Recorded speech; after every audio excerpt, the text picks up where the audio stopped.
Aiden, was that you in the background? Mr. Aiden Wilson. Ward Grundy. Ward Grundy.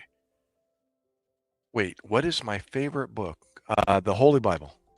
Absolutely. And actually, there's another, um, the peripheral books that help me study God's Word are really good as well. I'm studying all the fields of science uh, on based on a creation worldview, and those are incredible, super interesting. All based on in the beginning God created. Geology, astronomy, um, physics, astrophysics, um, what did I say? Archaeology, biology, etc., etc. Aiden, that is the name of my brother's grandson. So what would that make me? Is that my nephew?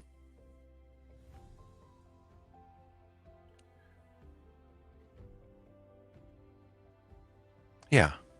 Well, it'd be his. Good morning. No way. Worker dude. Good morning from North Korea. Except it wouldn't be morning over there. It would be evening. So, liar. Mahmoud. Salam alaikum. Am I right? Am I right, Mahmoud? Middle East, Saudi Arabia, UAE. Carlos, Cano. Wait, you're a Cano? Yeah, I know you already, Carlos. You wanted to send me money last time. My PayPal's up in the description.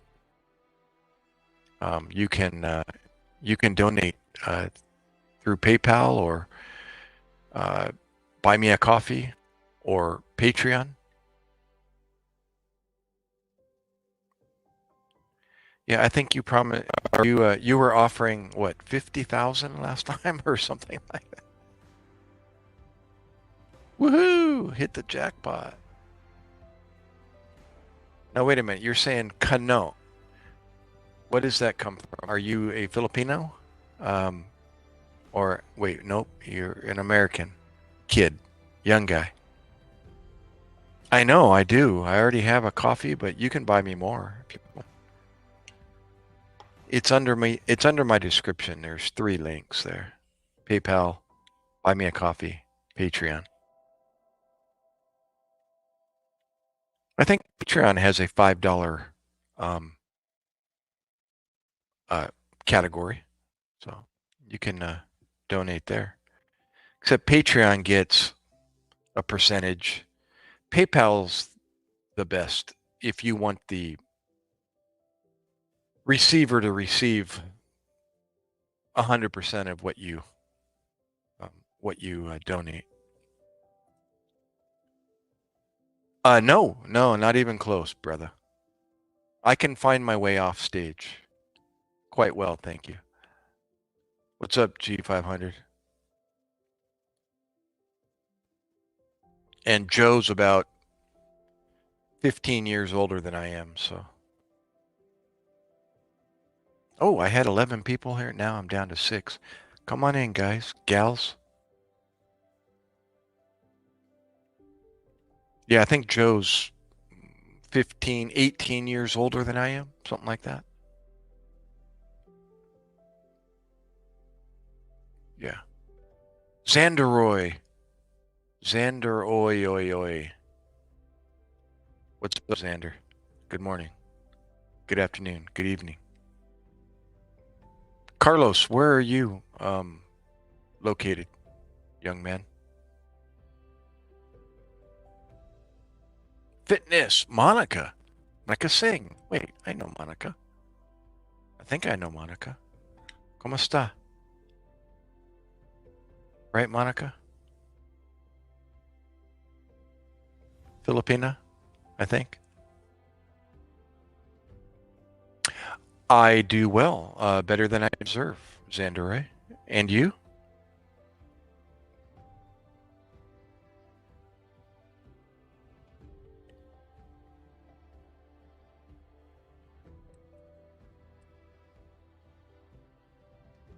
Me too.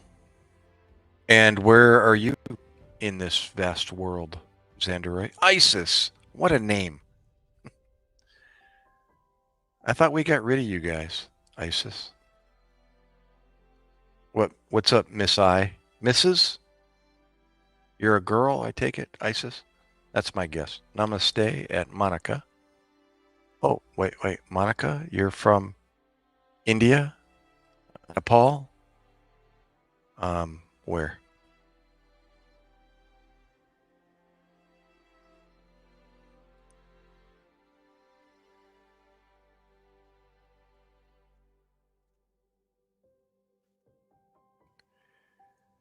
Fitness Monica. Are you a fitness instructor by any chance? Or tell me, guys, where are you from? What part of the world?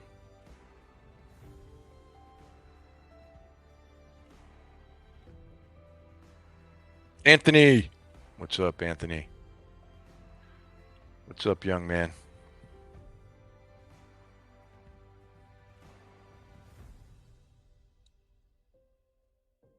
Jay Live 504. What's up, Jay? Dallas, New Jersey. Oh, and you're in Texas as well. Well, Xanderoy, meet Jay Live from Dallas. I'm a San Diego boy, relocated. Um, what is it? What is it? What is it, Jay? What is it? United States what? What branch? What rank? You tell me. I'll keep it there. You can figure it out. You can do a screenshot and do a Google photo.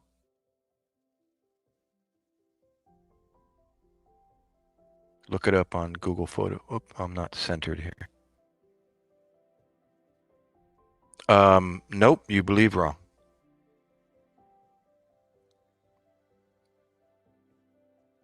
Samuel. Anthony's in Vegas. Cool. Again, I'm a San Diego boy. I'm not retired, Samuel. I did 8 years, and that was the end of my contract. Nope, you keep guessing. It's kind of deceiving. The hat is not this symbol, but this hat, this branch of the service, allows this branch to work amidst them, among them. So, does that give you any more clue? Oh, okay. It's a ook doop. Ookie doop. Ah, there you go. Oh, good deduction, Anthony. Very good.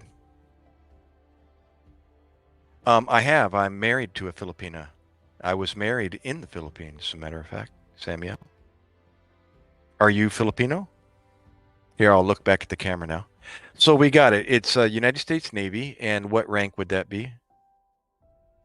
Two stripes there. Oh, are you really, Jay? Whoa, small world. ¿Cómo está? Do you know some of her dialect? Hoorah, Desmond. Thank God for the military. Redondo Beach. Woohoo! San Diego boy myself. La Jolla, Pacific Beach, Ocean Beach, all those beaches down there. Torrey Pines, as you go further north. Uh, Del Mar, Leucadia, Oceanside. She was born in America. Okay. Does she, I'm sure her parents speak to her or that's my guess. I already been there, did that, Mr. Russian. I'm out of the military now. Too old, matter of fact. I just learned from a recruiter when I got my haircut. They increased the age one more year. So the cutoff age is now 43 for the military. I joined when I was 37 years old, which was the cutoff age then in 2000, I'm sorry, in 1999. The cutoff age was 37. Then they extended it 5 years to 42. And like I said, I just learned from a recruiter at the haircut store. They upped it one more year, 43. So you can retire when you're 63. Do 20 years.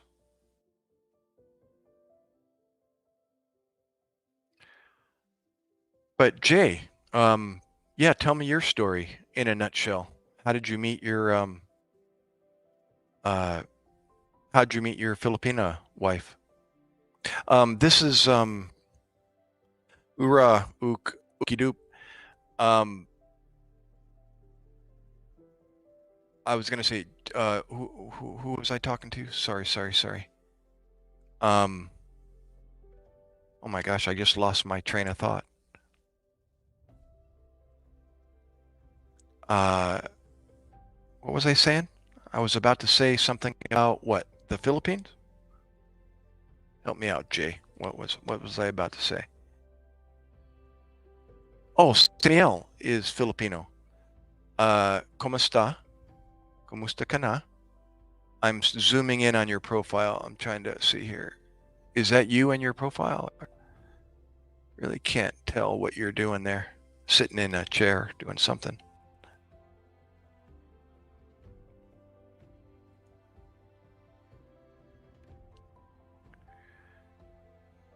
And if I could pronounce your name there from Russia, I would, but I have no idea.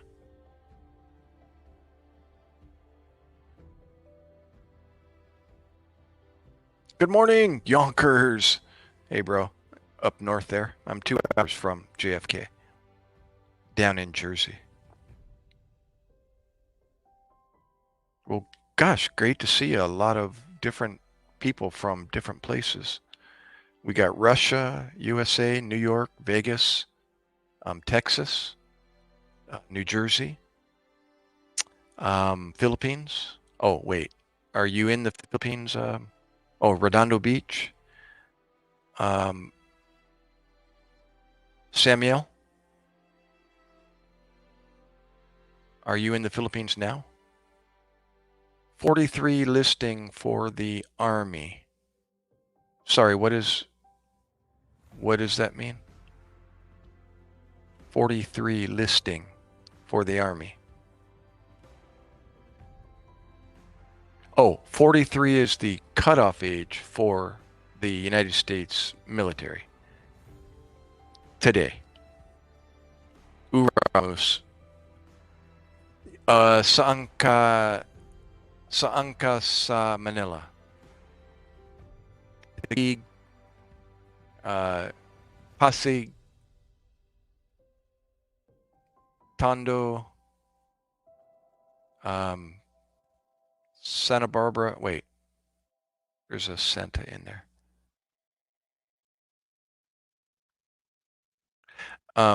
Lost train of thought. I thought that well.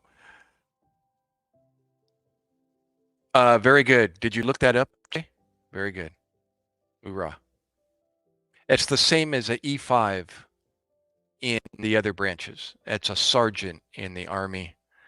Probably the same in the Air Force.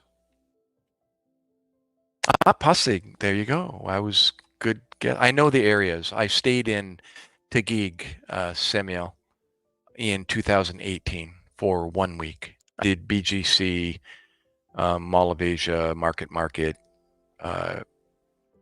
Grand Canal. And then we went to Tagaytay and Taal Volcano before it erupted. Hyperpowers. What's up, Hypers? Good job, Jay. Good homework there, brother. Oh, no way. Well, there you go. So you were part of the medical corps in the Army, correct?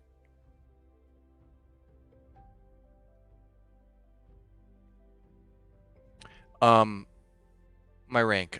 Just look above JY. Second class petty officer in the United States Navy. Second class.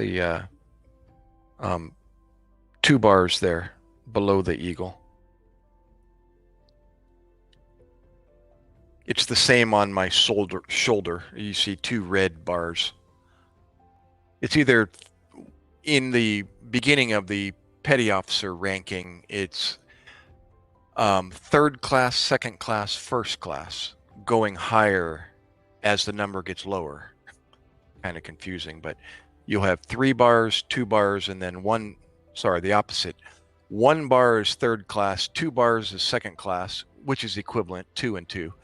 And then first class is 3 bars. So it's a little backwards on the mind. Third class is 1 bar, second class is 2 bars, and then first class is 3 bars.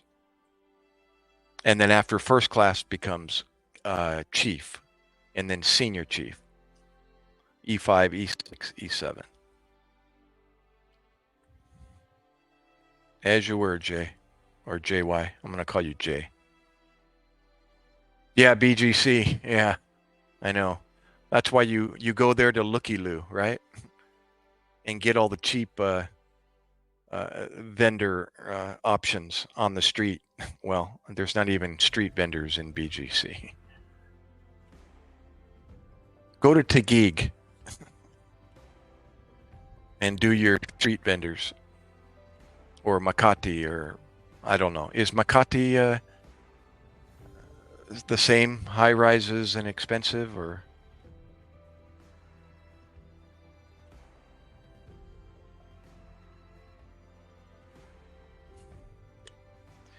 We just,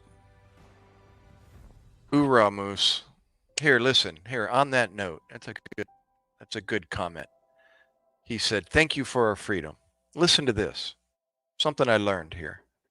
And even more so once I joined the military. Freedom. Okay, listen to this. What is freedom? Oh, Makati is even more expensive? Oh my gosh. Well, don't go there. Freedom in the United States, anywhere in the world, not just the United States. Freedom comes from having boundaries. Now, that sounds contradictory. Like if you have a wall around you, how can that be freedom? You know, you can't go outside the wall. A wall typically is for somebody's or someone's protection. You see? For instance, a stop sign is there for a reason. For a reason is to keep you safe. If you don't stop at the stop sign, you're endangering yourself or somebody else. That's not freedom. That's called bondage. When you put yourself in harm's way, now you're bound to whatever's going to happen to you or what you're going to do to somebody else. You see? So the military provides protection. We're free due to, example, the military providing protection for the United States. Make sense? So I am free to drive from Maine, the northeast corner of the United States, all the way down to the southwest corner, which is San Diego, 3,000 plus miles. I am free to drive that distance as long as I obey the traffic rules. You see, freedom comes with boundaries. You're free to go anywhere you want in the United States and do whatever you want to do as long as you stay within those boundaries. You're free. The minute you leave those boundaries, you're the next part of the saying is freedom comes with boundaries. You only give up those boundaries, for bondage. Isn't that a concept, though? Think about that. It puts in perspective what freedom really is. Thank God for the military. Thank God for the police. Thank God for the rules and regulations. Thank God for those things. Did you know that those regulations, those rules were all put in place by your creator? It's all biblical. You can find every one of those categories: principalities, powers, governments, and other parts of the government in, the lower, if you would put them on a, on a list. It all comes from our creator, and he did it on purpose because he knows what happens when we are put to our own stinking thinking, we call it. Yeah, the rest is, you can read between the lines. Even that's right, just follow the laws. Now, of course, if you got a dictator, i.e. what the ruler of England was doing before they defected and went and found a place called North America and established the United States and put into writing the Declaration of Independence, the Constitution, et cetera, based on what? In the beginning, God created. That's why America is known to have the reputation it has, because it was based on, there's 4 direct references to God in the Constitution: God, creator, divine providence, and I always forget the 4th one. Supreme power, supreme something, divine providence, God, and now I'm forgetting the one I just said. Anyways, yeah, there's 4 direct references. It's because we're based on boundaries. We're based on protection. We're based on God's umbrella of protection. That's where our protection came from. Isn't that something? Just your simple statement of freedom brought this thought in my head, because I know now it all makes sense. It makes so much sense.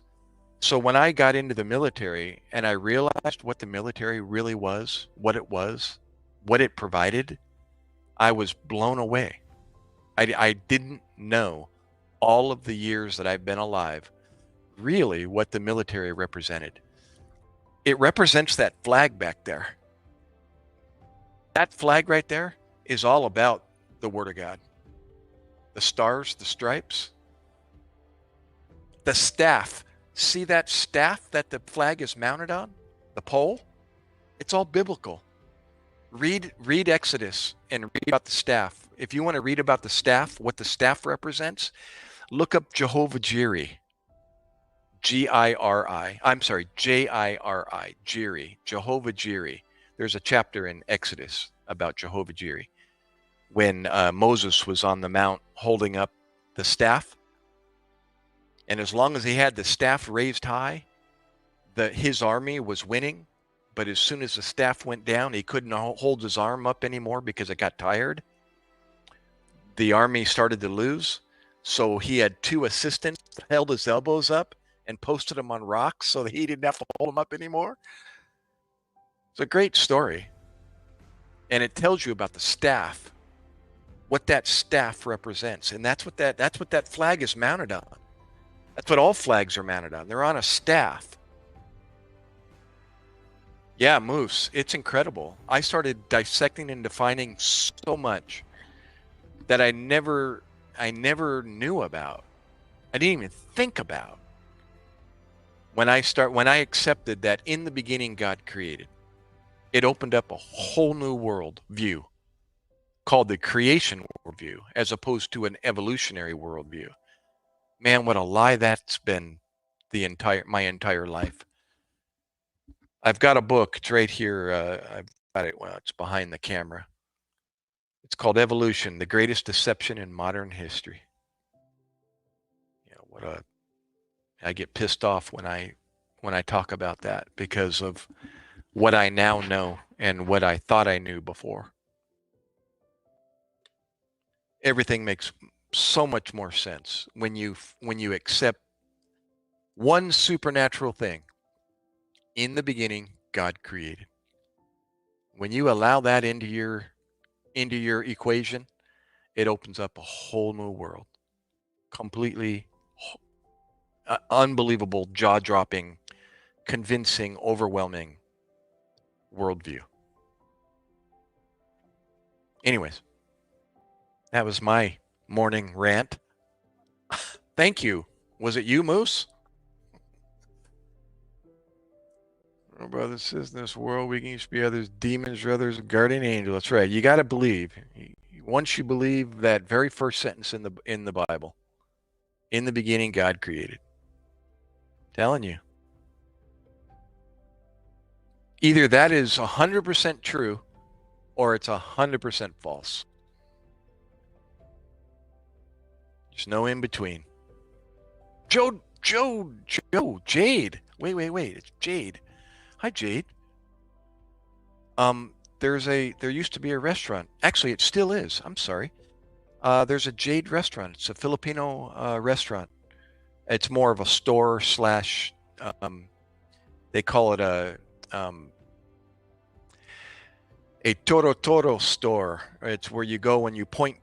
That's what Toro means. Point. You point at the food and tell them what you want.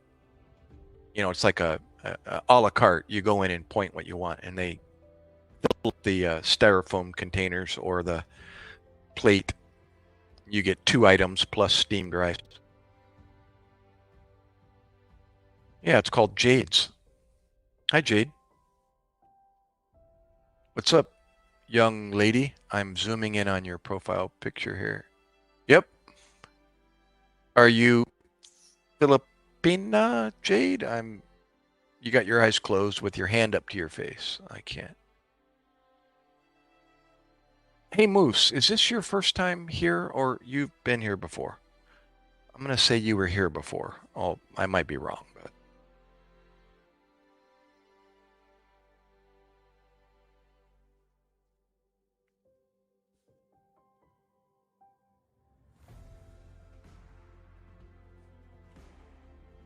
Sorry, I'm scrolling here on my phone as well here. I'm a San Diego native, and now I'm relocated on the other coast in New Jersey. Don't ask. Actually, just life events brought me back here to the East Coast, and I've been here since 2000. Well, continuously since 2012.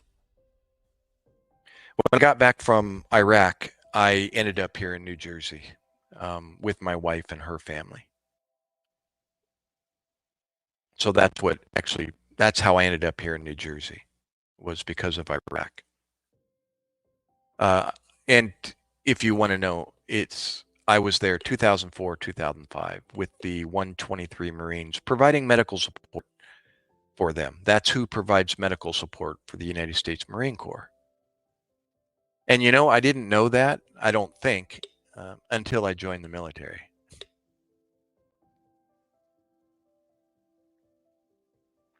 The Marines do not have their own medical department. That's the Navy provides that for them. That's why I'm wearing a Marine Corps cover, and I wore their camouflage blouse and their BDUs, which they allow us to wear, their working uniforms when we are with them. Otherwise, we're in our Navy Cracker Jack outfit, the white, or the now they have blue camouflage. That was something new that they implemented in the recent past. So we now have camis like this, but they're blue and whatever other white cami pattern. Jade, are you there?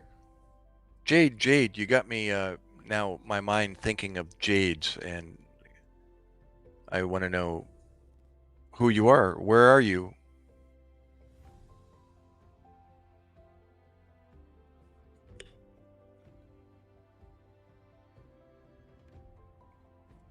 Hoorah, Moose. And you're in you told me already. Where are you? Are you the one in Vegas?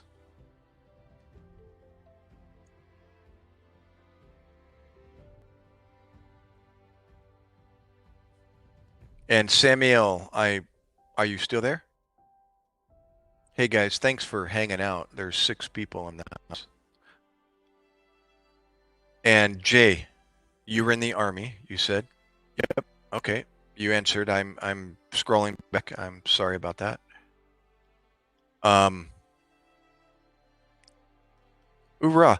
You know, when I hear just a good, I'm hearing a good example of things that I didn't know before, but now it makes more sense to me is in in every branch of the service, there are so many different departments that make up the military or the branches. Um, Hold on one sec, Moose. Yes, I do. We do on occasion. We actually stayed in southern. What's the south part of the city? Um, Close to the monument. A couple of years ago, my son and I and my wife went up there to just spend like 3 or 4 day weekend and stomped around, uh, New York City, Central Park. Uh, the the monument there and the subways. We did the subway to different parts of the city, and then we ended up taking a taxi over to what part of that is? There's a Filipino restaurant over on the other side of the river, across the bridge. What part of town is that over there? And I think that's going to the uh, to the east, I guess. Yeah, from New York City to the east, over that direction. Forget the part of town over there. No, not Yonkers. It was what's the other? Um, if you say it, I'll say, yeah, that's where it was. Um, Gosh, I want to say it was started with an F, like in Frank. No. Um, where's Chinatown? What part of New York?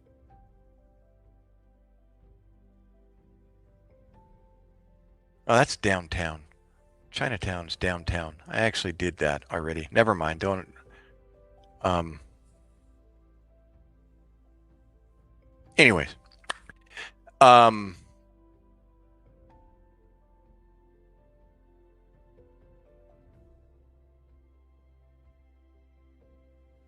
Yeah, I did it again.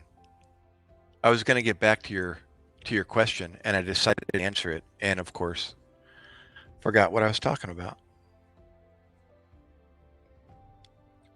Um.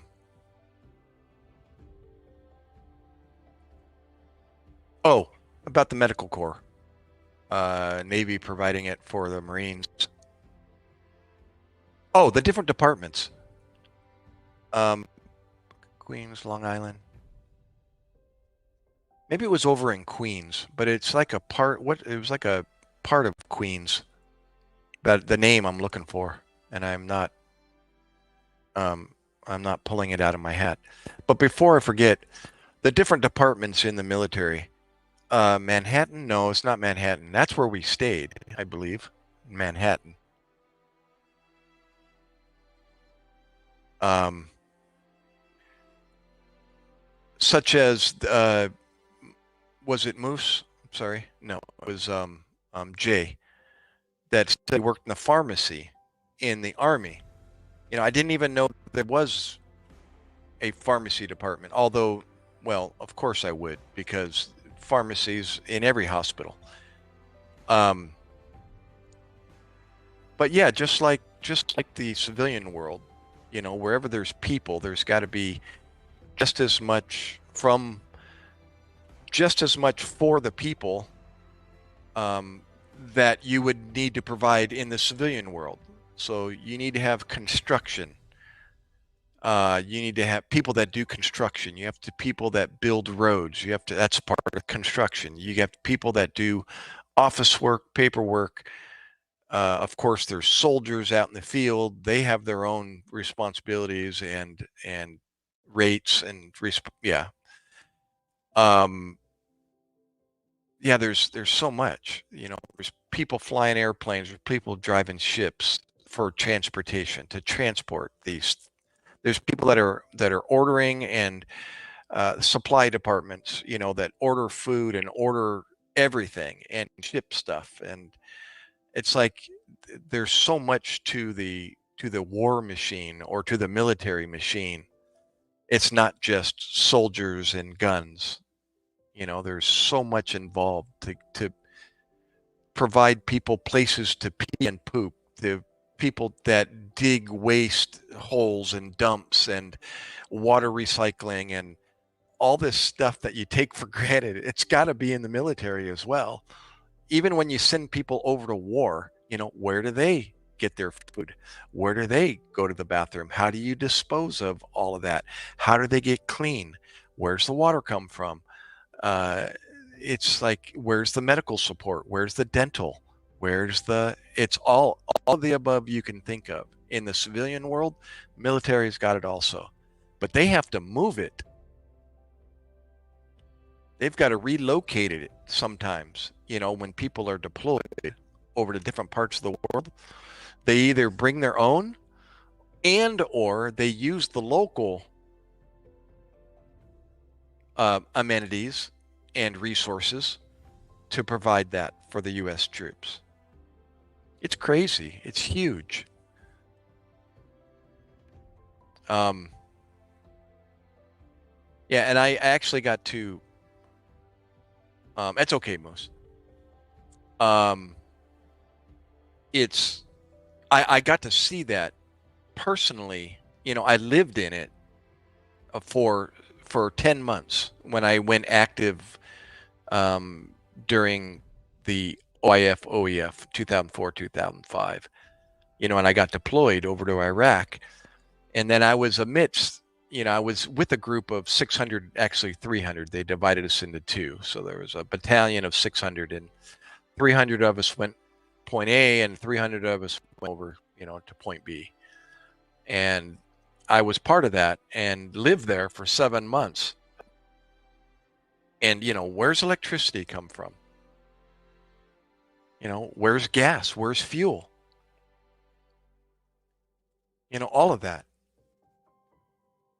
How do we, if we even get electricity to use, to camp out for 7 months is what it is. And then it becomes, if you get lucky to have gas and electricity, then it's a high-speed camp out, where you actually get to make use of these amenities.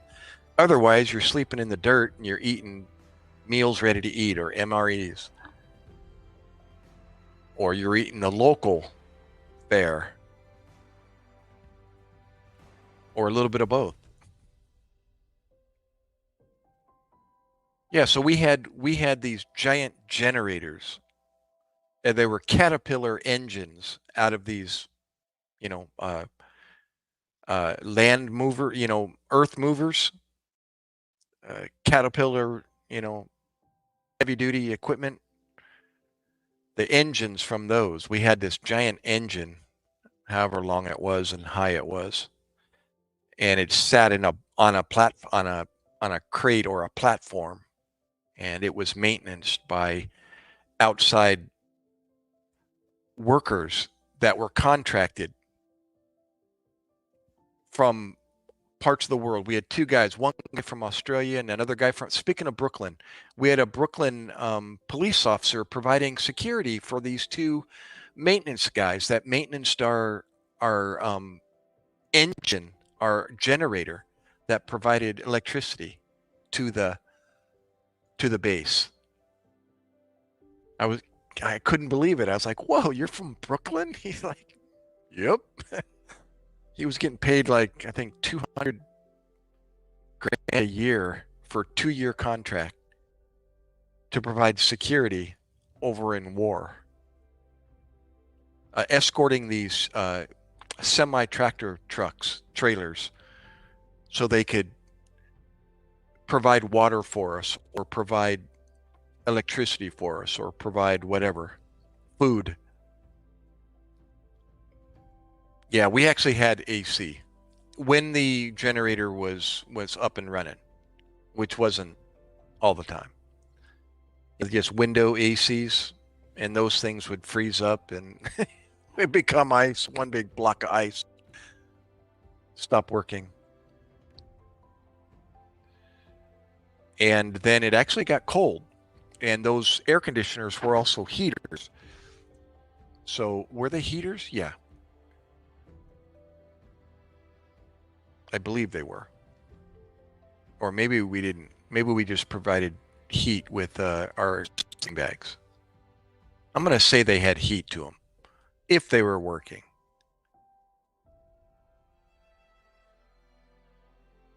Yeah, but it was only we were there, thank God, for pretty much the cool part of the year.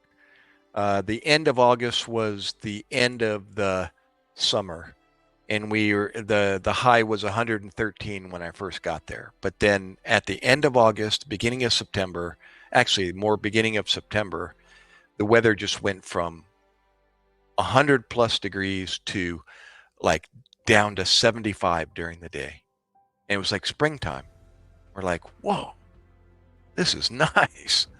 And then it got a little rainy and windy and dust storms or sandstorms. But the temperatures went way down and we were struggling more to stay warm. 30, 30 to 35 degree nights at times. And then it would be like 75-degree days, which was beautiful. And that was for the rest of the 7 months I was there, the deployment till April. And then we came home in April.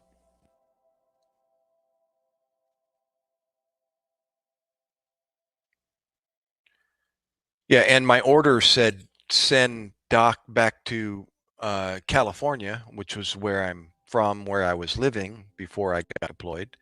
Actually, my wife and I both were in California. When I got deployed, her family's back here in New Jersey. So we decided it would be best for her to go back to New Jersey and be with her family. There you go, bro. Thank God. Look at that. Our family sent over 200 train split units with heat pumps. Our family restaurant donated socks and underwear. I'm telling you, bro, thank God for care packages. Oh, you put a smile on my face just reading that. That was like the home away from home. It was Christmas, not only Christmas during Christmas. I was there during Christmas as well. Matter of fact, you can see in my channel a couple of there are more slideshows of my deployment over in Iraq, but we're wearing our Christmas stockings on our head during Christmas time. But yeah, it was one of my peripheral jobs was to develop a calendar. Actually, I used a calendar, or just wrote a calendar by hand on a dry erase board, and I had to put the days that um, that care packages came, and they were like once every, God, do I remember? Wasn't very often, but whenever they came, I had to keep track of when they came, and then I'd let the guys know, hey, care packages are coming, and everyone would be getting ready, because we were. Oh, that's awesome! Look at that! Look at that! Our pizza. I'll highlight it and put it above here. He says our pizzeria and restaurant and bar is from 1933 Patsy's Pizza. We are in Yankee Stadium. No way! Awesome. JetBlue airplanes in Costco. I'll be dang. Wow, what a small world, huh, Moose? Yeah, I'm telling you, it's pretty darn awesome. Hey, Robbie! Hey, it's Robbie. It's Shop, the shopkeeper. Well, when you said, there you go, bro, I thought, wow, Doc can see my greetings. Oh, no, no, that wasn't. I was referring to something else. But how you doing, Shop? Hey, speaking of parts of the world, Robbie's in uh, Romania.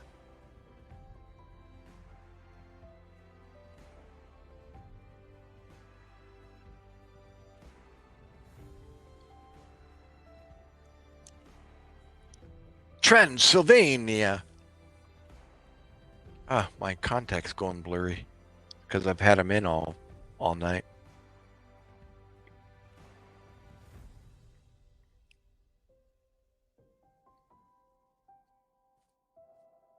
What time is it there, uh, Rob? It's it's afternoon. Let's see, it's 8:30 here, so it's like what, 3:30 there? 4:30? You've greeted me about 1,000 times, and I can't see your channel. I have no idea what's going on, bro. 3:29. Yeah, yeah, yeah. I was right. Three. Yeah, 7 hour difference.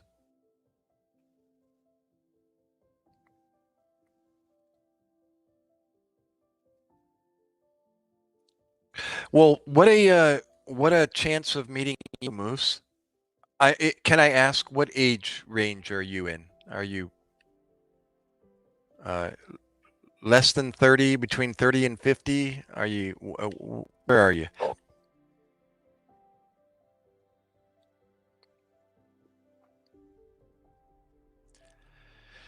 I can't do anything else, Rob. I don't know what else to do. I got a positive response from StreamYard. StreamYard said it's not their problem. It's YouTube's. So, and I don't know who else to contact on YouTube.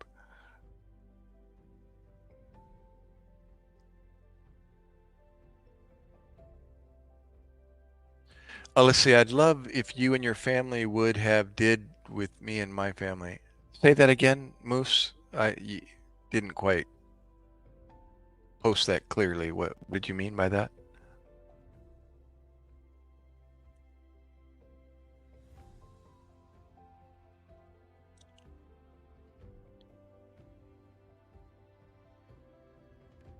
Dinner. That's what I thought. I thought so. Wouldn't that be cool? I'd love to come up to your restaurant.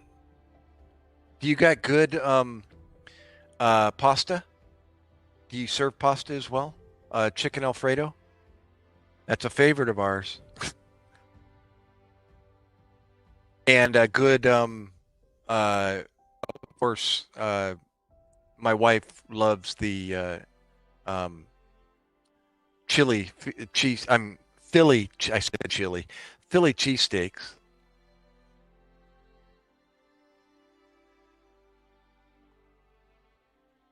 Yeah, I know. Actually, it's because you're monetized, right?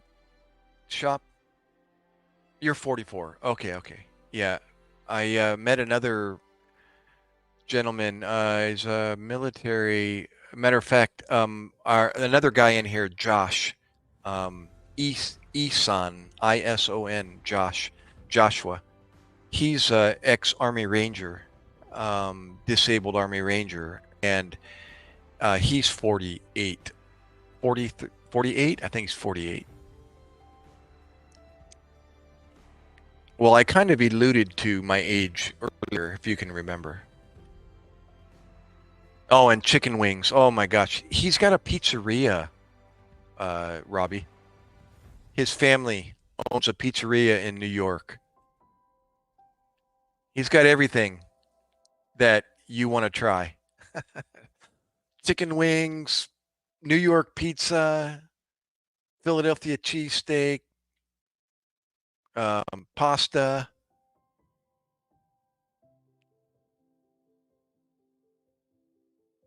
Oh, I haven't heard you say you have pasta, but I'm assuming you do. And you make a good antipasta salad there? I'm sure you do. I mean, what, right? What pizzeria doesn't have all of the above?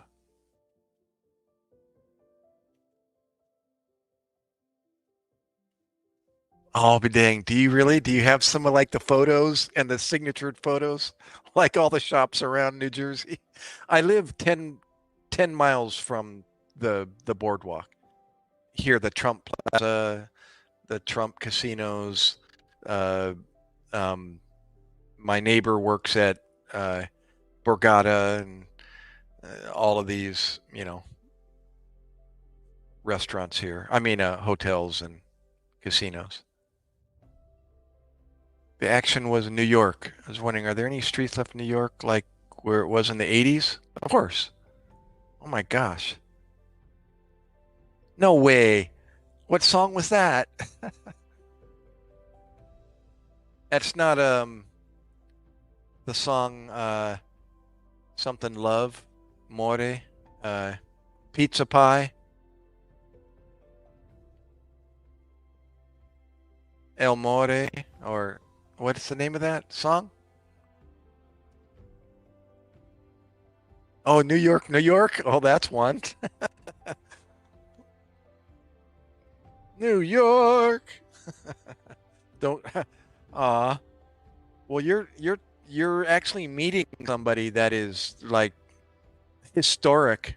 It sounds like his family is part of the New York history. Is that the name of your place? You just mentioned it earlier. Here. I'm about there. Here, there it is, right here. Here's the name of it, Robbie. Our pizzeria, restaurant, and bar is from 1933, Patsy's Pizza. You're in Yankee Stadium, Shea Stadium, JetBlue Airplanes, and Costco. Wow, you're actually in the air industry. They serve Patsy's Pizza in flight. That's awesome. Oh, no Philly. Okay. Or chicken wings. Gotcha. But you got pasta. How about some salads? You got antipasta and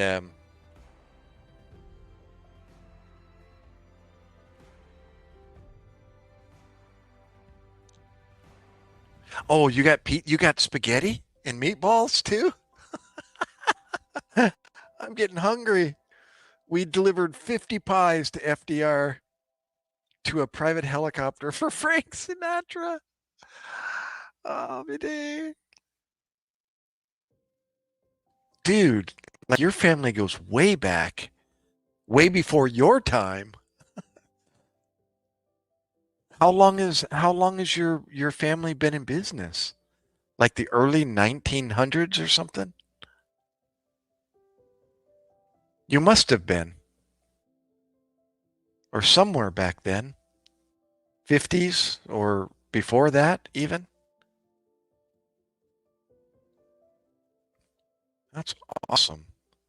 1933. Look at that. 5 years before my dad was born. 1938. Wow. Brother, you've almost been around 100 years. Yep, pretty close. 9 more years. That's 91 years. Unbelievable. There you go. There's history right there. There you go, shop. I haven't, even for an American like me, to meet somebody or to hear history like this just gives me goosebumps. It's, I can't imagine what, a foreigner, who dreams of the United States and then to actually see what they see in movies. Here's some history, like in living history right here. US history. This is awesome. Oh, speaking of history, check this out, Moose. True story. Speaking of emergency medicine, which is Al Capone was before 33, I think, but he might be able to give some gangster stories. some mob stories. Yep, I'm sure he does. We shovel 2 tons of coal a week. Oh, you're still using coal. Check that out. The oven is a coal brick oven pizza. Original. OMG. I was just going to say, speaking of historic, they're still shoveling coal like they did the railroads back then.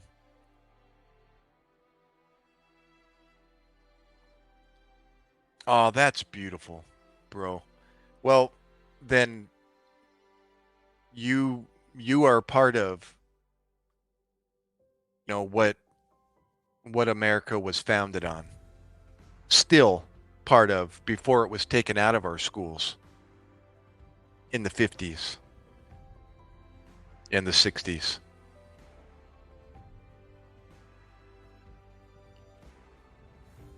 Yeah. Yeah, it's true. It's crazy.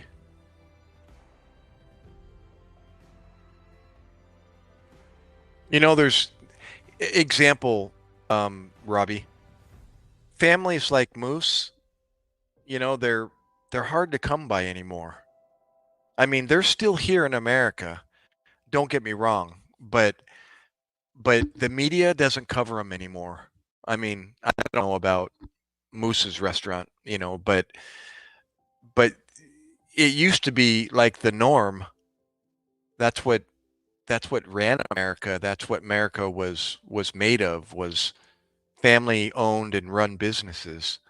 Just like it is in Romania and these third world countries, these other countries, that still rely on the neighbor for growing the crops, and or this family does well in this particular area and this family does well, and they end up getting together and doing business, and then either helping provide for each other, and then it all kind of branched from there, and it became providing for bigger populations, and now we've got the mass production farms and companies that do that for the United States. But ah, wow, that's cool. Still, look at that. See there, Moose. Moose is part of.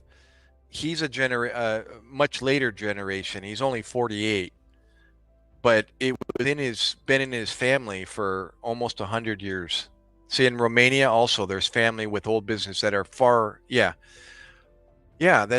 It's more so. You'll see it in countries like Romania more so than you see in the United States, because they call it advanced, where really we're losing companies like Moose, and you can still find them, but that's why we need to get Trump back. Uh, he's a little bit of both.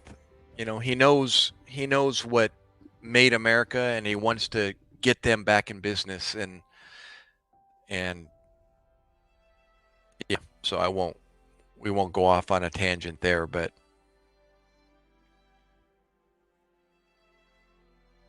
yep, yep.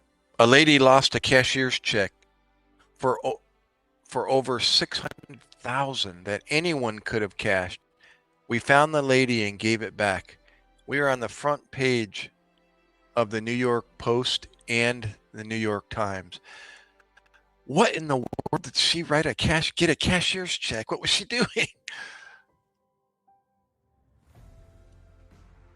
And then when 9/11 hit, we were the first food vendors to go down to hand out beverages and food.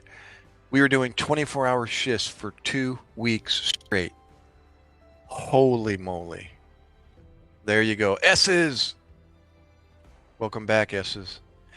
Well, S's, if you want to get entertained, just watch Moose's posts. He's telling his history of his family business since 1933, and it's like reading articles from that you just never knew about unless you were reading the newspaper back then. And he's telling stories about it. Incredible.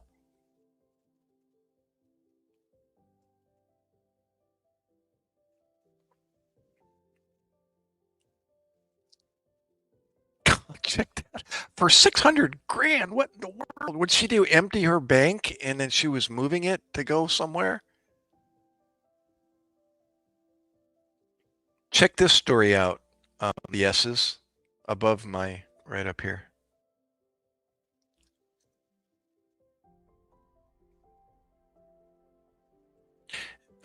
He's asking a question, Moose. Is in New York a place called, a restaurant called East 1947? Was that from a movie, Robbie, by any chance? Or Luna's restaurant? Yeah, ask Moose. He'll know.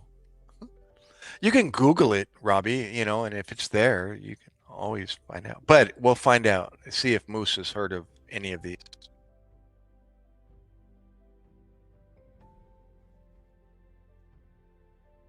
Um, love your show, Trump 2024. Dear Trump, change is coming, and it starts with us at the voting booths. That's right. That's right. Yeah. I mean, I don't. Yeah. I know better to listen. I subscribe to anything that is Trump talking, and that's all I want to hear. I want to hear him talking, like these supposed things he just said. I just listened to it with my family, and it's all taken out of context. Fools. I hate to say it, but actually, I'd love to say it. That's right. Yeah. So, anyways, now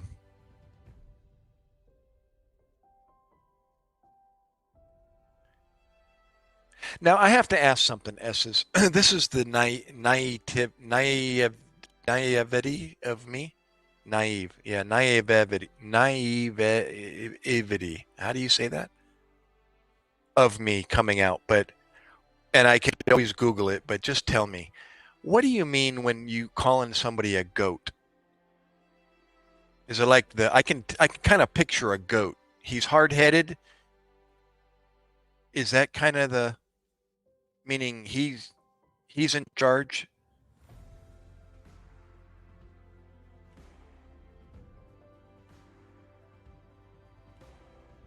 Because that's what a goat is. So I'm just kind of putting that in context. Is that what that is referring to? Yes, it was in the corner. That's where the gangsters used to hang out too. The best, the goat. Yeah, yeah, yeah. Okay, well that kind of makes sense. If you know the animal a goat, if you ever confront a goat, he'll headbutt with you. Yeah,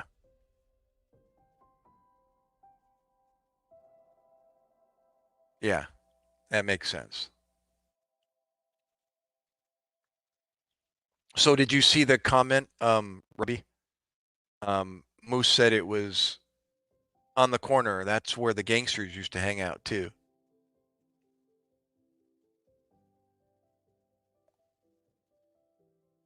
Yep. Well, I love it.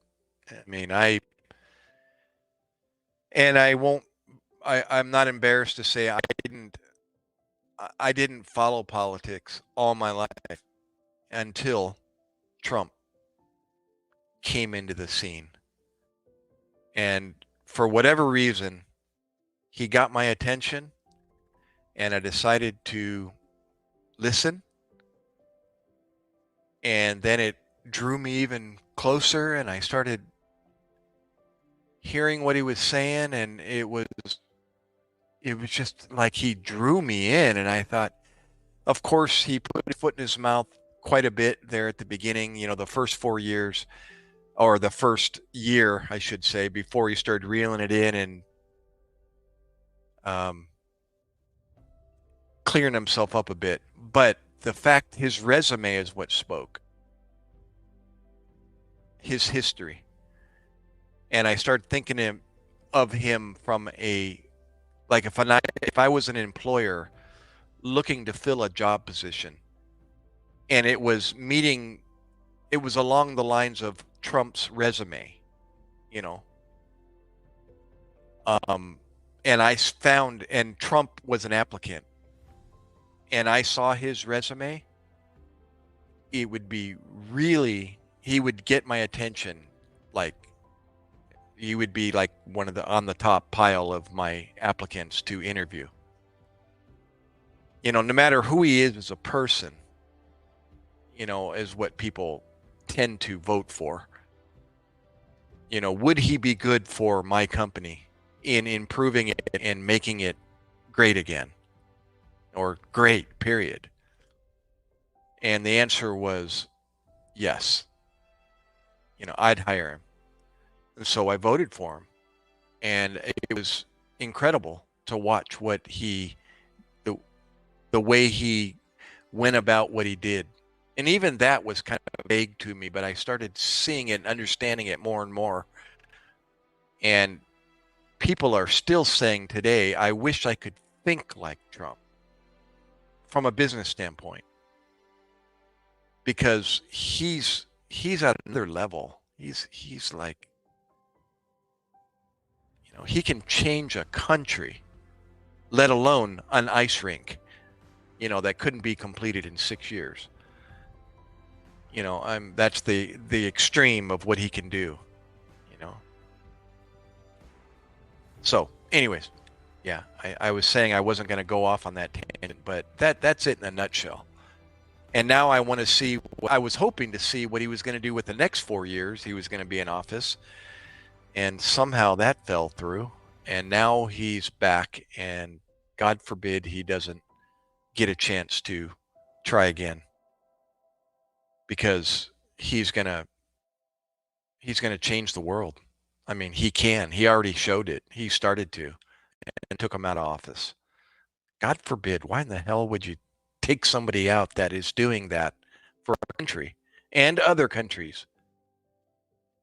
I don't know. All right, S's. Well, gosh, you got to go paint your barn. Is that an expression, or you really have to go paint your barn?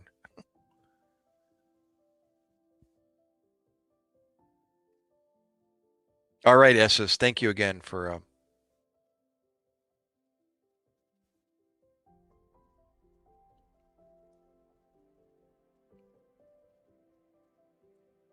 Yeah, exactly, Moose. It's, I started thinking it finally, and listening, I should say. I started listening finally. And what Trump said during his first campaign, he put into motion as soon as he got into office. And then all of a sudden you just start seeing exactly what he said he was going to address, he was addressing. And he started making changes. And I'm thinking, there he goes. He's doing it. He's doing exactly what he said he was going to do. And it's getting accomplished incredibly fast. I'm thinking of the wall, or the agreement between Canada and what was it, Alaska? It was USA, Canada, and Mexico. Sorry. Yeah, it was Mexico, right? Mexico, Canada. And then Venezuela, and the jobs, and how he was bringing jobs back to the United States, and how he did it. It seemed like it was so simple to him. Oh, that's easy. I'll just put a tariff on. I'll charge them 30% on every car that they sell back to the U.S. That was Mexico. Or China. He did the same thing with them. Seems like so simple for him to take care of these long-standing dilemmas. I know. It's the business mentality in him. And he's not afraid. And then it's like attorneys. They can go toe-to-toe in court, and then after they're done for the day, they go out to lunch together. And there's no hard feelings between them. where he could go toe to toe with countries and then come right back and say, "Oh, I get along with Xi, or I get along with Putin.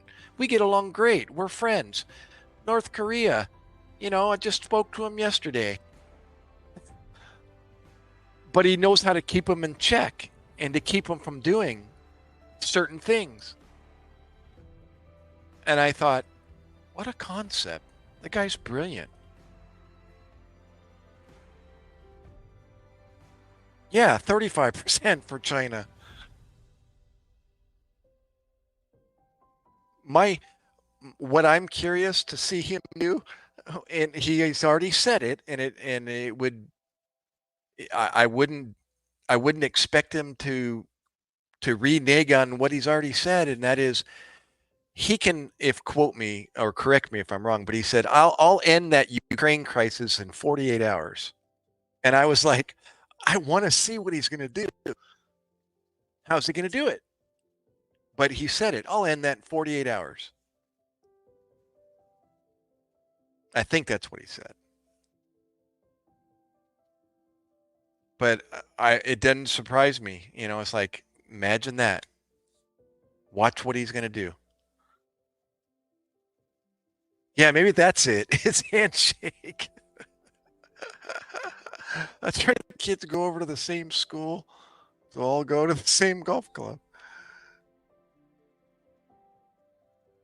Yeah, right, right.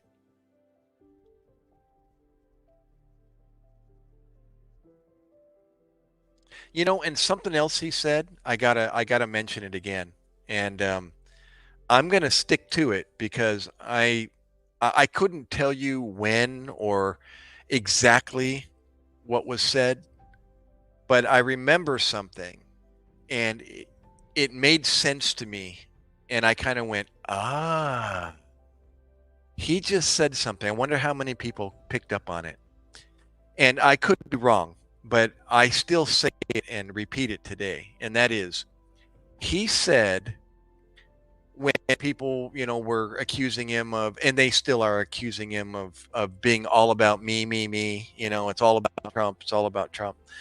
Well, during that, when he was first doing that, and people were, getting all over him about it, he said, "I've been to the best schools," which he has. He had enough money to go to the best schools. I forget which school that was. It was Princeton or Harvard or both or all of the above, whatever. But he had the opportunity to go to the best schools, and he was talking about his ability to speak. And yeah, I'm being distracted, but it's okay. I like reading what you're saying. Um, he alluded to how he's able to speak and why, because he's been to the best schools. He learned that through his education in the schools that he went to. He can speak at different levels. And this isn't talking down about as far as education goes, but it's true though. Some people don't have, you know, advanced education, and they're not able to speak at, a like myself. I can only speak at a certain level just based on what I know and the education I have. Um, but he said I can speak at all levels. I'm going to paraphrase what he said. I can speak to those that don't have, didn't weren't as fortunate as me, and don't have the education. I can speak with those that have a little bit more. I can speak with those that did have the opportunity.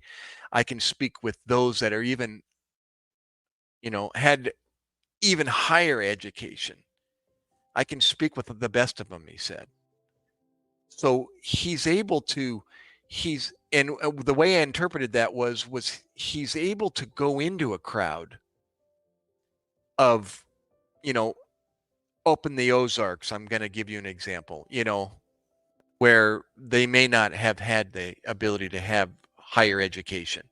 I can go into that village, that town, and talk to them and get their support. talking to him the truth.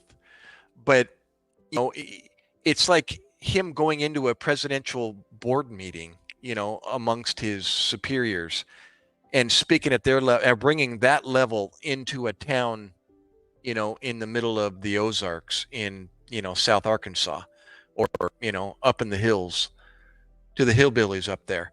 They're not going to understand that. But he can speak at that level, and he can speak with the best of them. So what you're seeing on the news isn't necessarily the level he can speak at. So it's like, don't believe what the media is portraying him as. And as you just saw recently, what he said about, you won't have to vote again, and I'm not a Christian.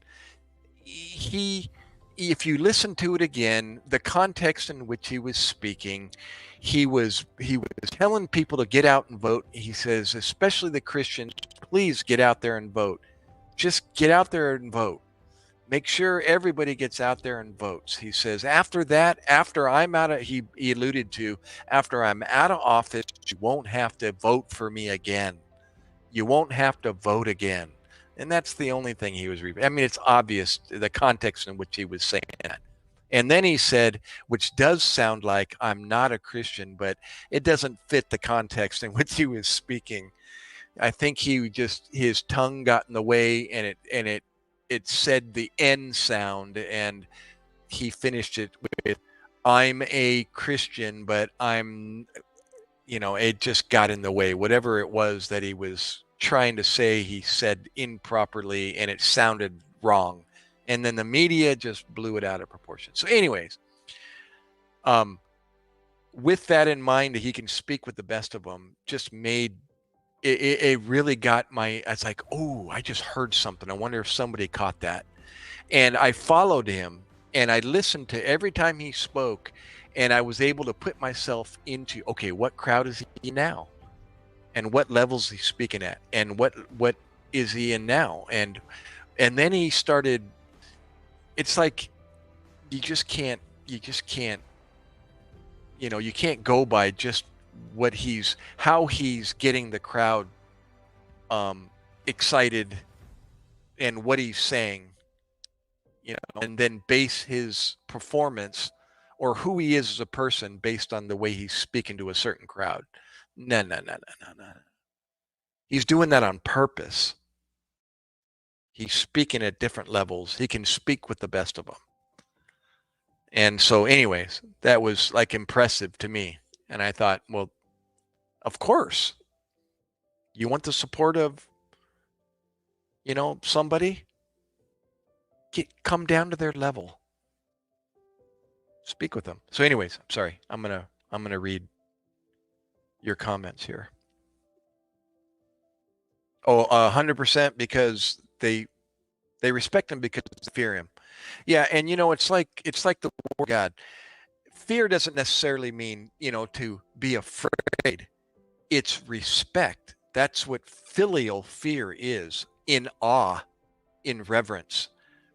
That can mean that also. That's why the fear of the Lord is the beginning of knowledge.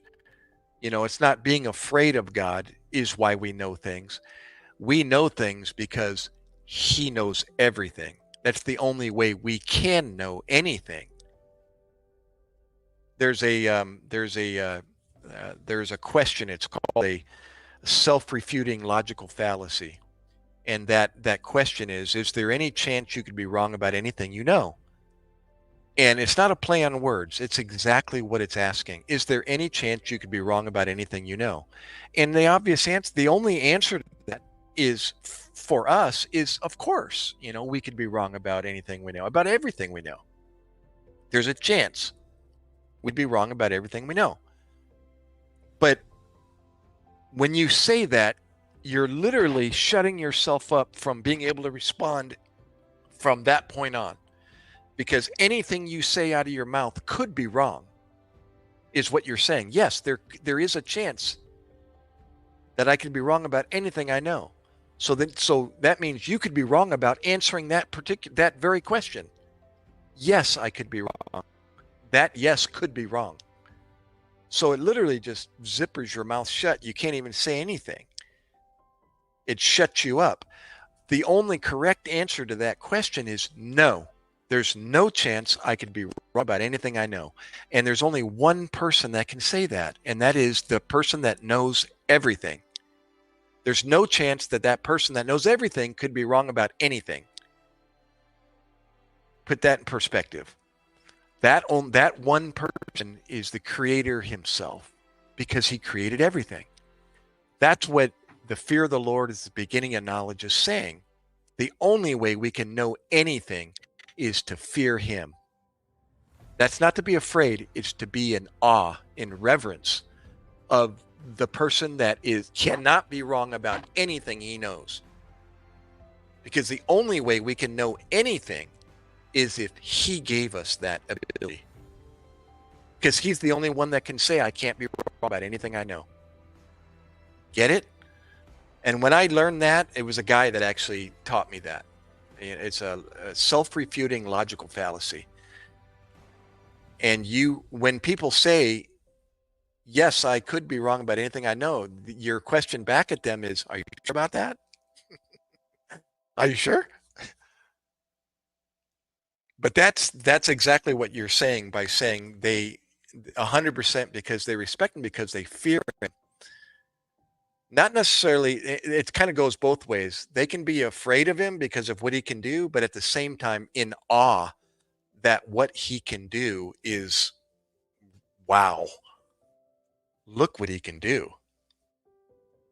And now it's not so much fear. It might be like, oh, maybe I should lend an ear and listen to what he's saying. And like that one guy said, I wish I could think like Trump. That was Newt Gingrich, I think, that said that. And he's 80. I think he's dead now. He was in his 80s when he said it. To think about that, a man that old saying that about somebody younger. I wish I could think like that man. Oh, well, that's cool, Moose. What a trip. Thank you for praise God that we just happened to run into each other. What a story about your family restaurant. That's crazy. Honestly, that is so cool.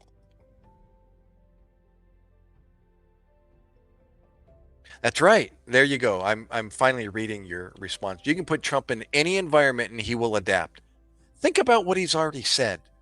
That's exactly what he says in his campaign. Give me any problem and I'll fix it.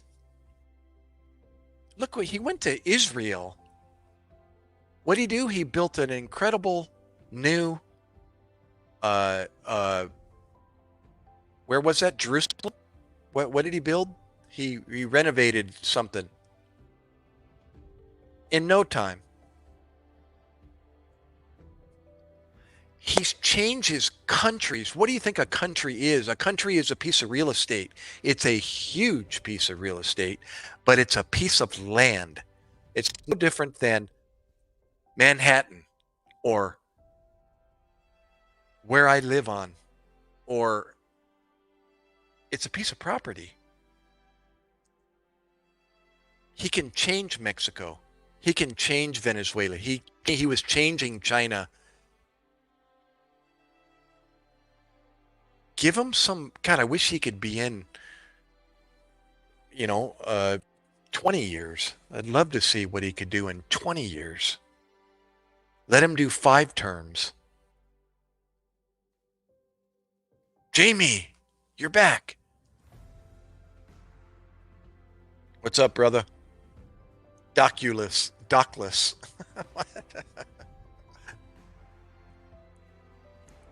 Well, Moose, what a privilege it is to run into you as well, and your family. Gosh, you'll have to tell if mom and dad are still alive, um, who you ran into and the conversations um, that we got into. First president to take a foot into China. I know. I even realized that once he was saying and doing what he was doing, I went, gosh, how long have I been buying Chinese stuff? All my life. All my life, right? All your life. We've been buying Chinese products. How many times have you looked at tags on your clothing and stuff you buy? It's always from China. And yet that was normal for me. I thought that was normal. I thought that was okay. But I never saw the other side of it. And then until Trump came in and he started pointing it out. And I went, oh my gosh.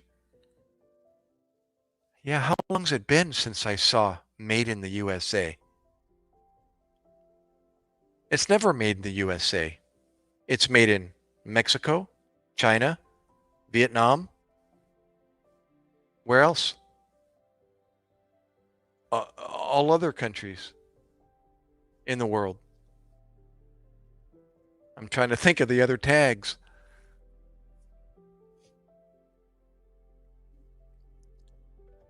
Yeah. And what did he do?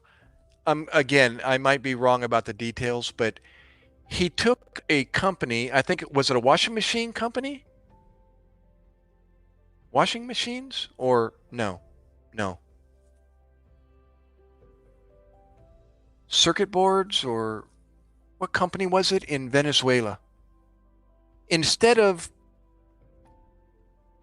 well, he did both, where he would put a tariff on a country, and charge them, money every time they, you know, sold cars back after they made them down in the country, down in Mexico.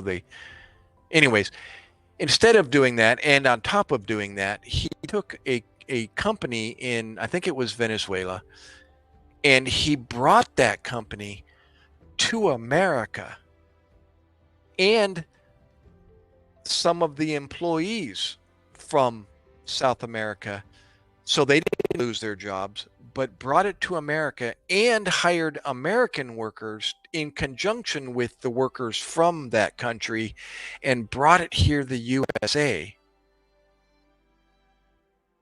So he didn't really end the relationship.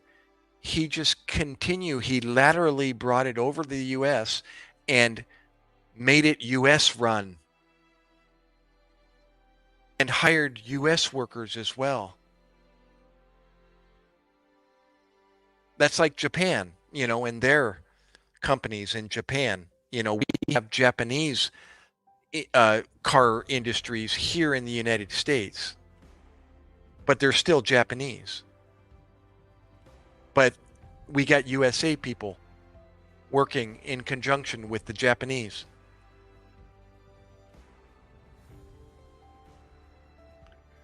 Here, what? 88% of things here are made in China with lead and harmful ingredients, right? On the bottom of my foot, it says made in the USA 1979.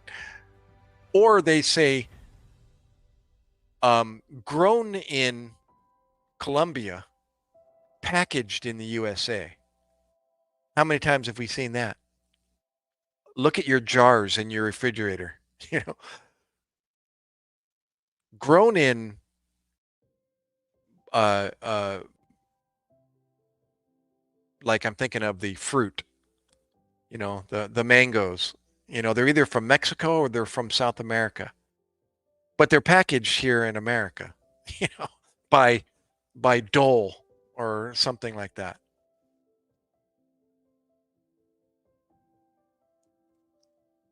Philippines. My wife is from the Philippines.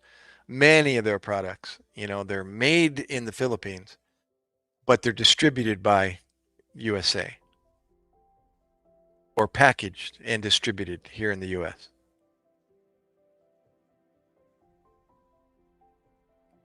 What's on the bottom of your foot, or was that a figure of speech? Do you really have something that says made in the USA in 1979?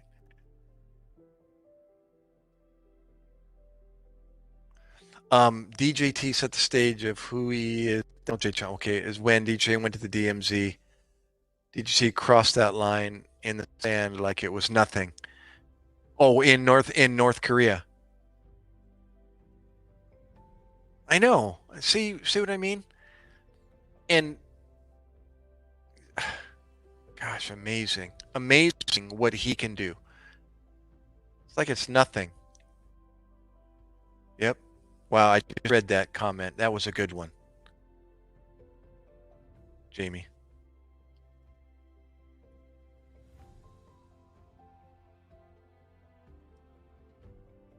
Here, you know what I just watched? I don't know how old it was. I forgot to look at the date. I think it was just recently. It shows him at his Mar-a-Lago resort in Florida. And guess who's there? He's having a meeting with. And he's not even the president of the United States. He's meeting with Netanyahu.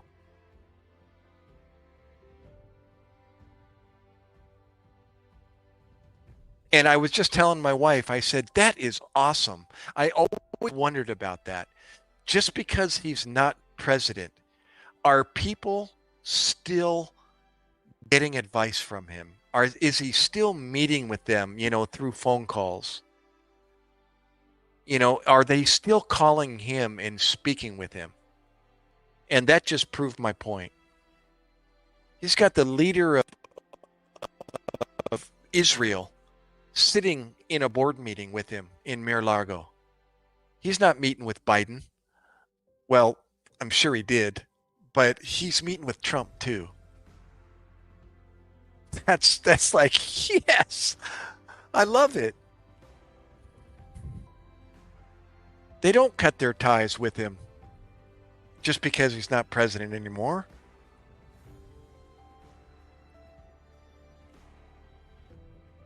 Yeah, like the meat when it says USDA. Meat's not from the United States. Yeah, from other countries, it meets the USDA requirements. Yeah. We give it the stamp, like the tattoo on the old GI Joe toys.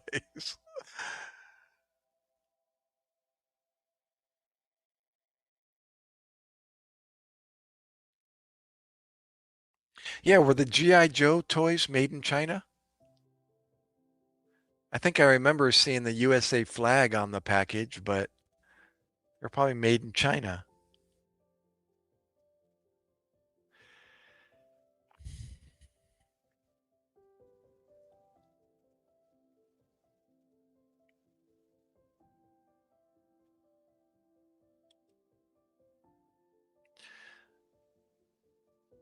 Oh, the old Bruce Willis. Well, let's say Bruce. How old is Bruce? Google it. How old is Bruce Willis? I'm as old as, let's see, I'm the same age as Tom Cruise. Tom Cruise and I are almost like exactly the same age. I think his birthday is in May or June. Mine's in August.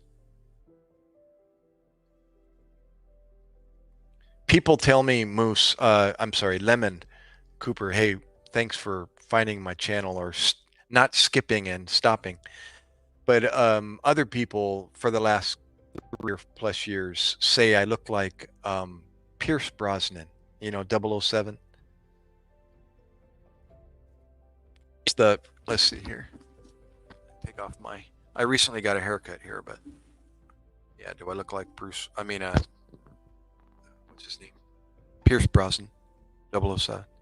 I actually put a suit on, I got my black sun vest and I put a blue tie, and they found a picture of Pierce Brosnan on Google, and they put us side by side. And I gotta say, it's like almost, but I still think Pierce is a little more handsome than I am. He's got that salt and pepper, more of that salt and pepper, classic salt and pepper look, and they put him posed. He's doing something like this. He's like thinking in his pose, in his suit, like this, like he's 008. Yes, I am. I'll be 62 in August. Yep. Matter of fact, I'm going to collect my Social Security.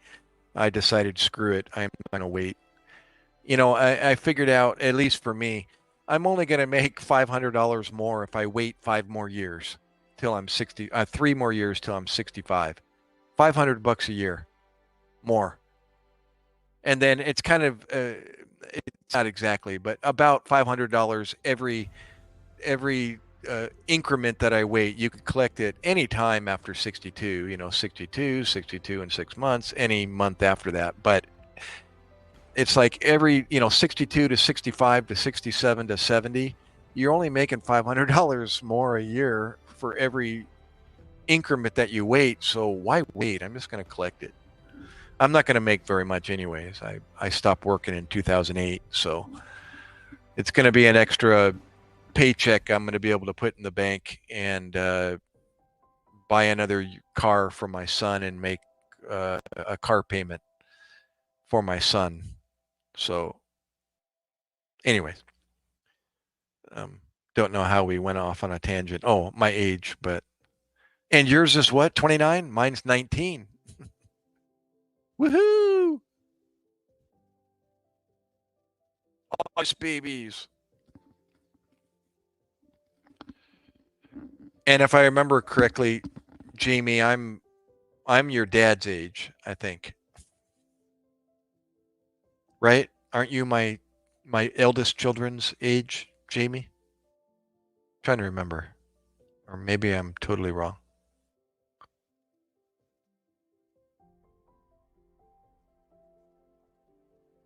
I'm telling you.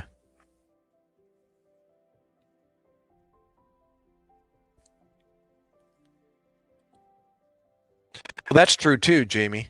Yeah, you never know when you're going to take your last breath. That's why we always ask, you know, uh, uh what's the question I was asked when I was 15? It's like, yeah, are you 100% sure that when where what happened? Are you 100% sure?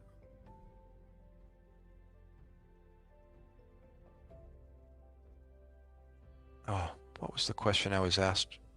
Is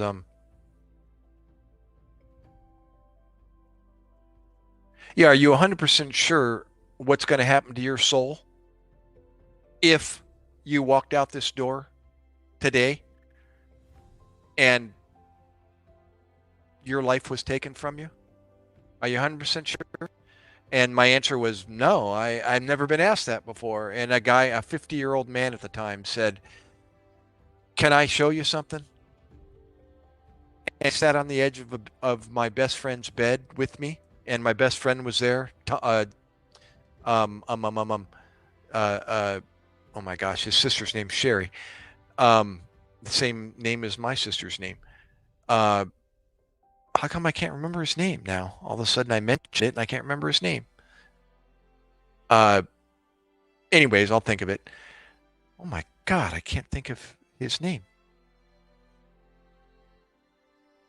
Anyways, and a man sat on the edge of the bed with me and shared the word of God with me and wanted to show me how I could be 100% sure that if I took my last breath when I walked out the door, that I'd spend an eternity with my maker. Nobody ever showed me that before. It's pretty clear right out of the word of God how you can know that you can spend an eternity with God when you take your last breath.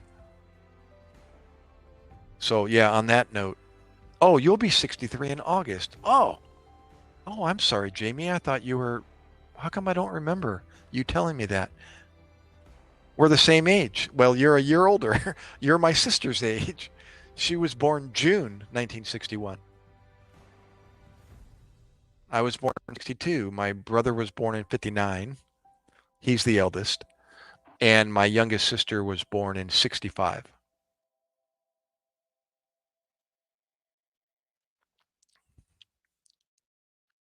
Yeah, maybe we did have this conversation and I just forgot. Imagine that.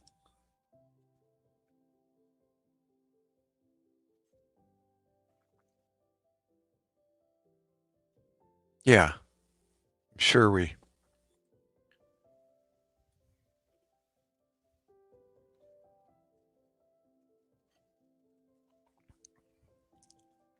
Yeah, small world. Oh, I was wearing my cover. Should I put it back on or leave it off? What do you? Oh. I'll follow your lead here.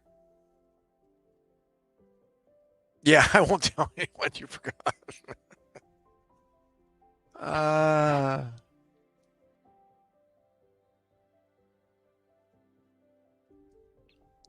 what it is, I find, and here's my excuse. Here's my cover.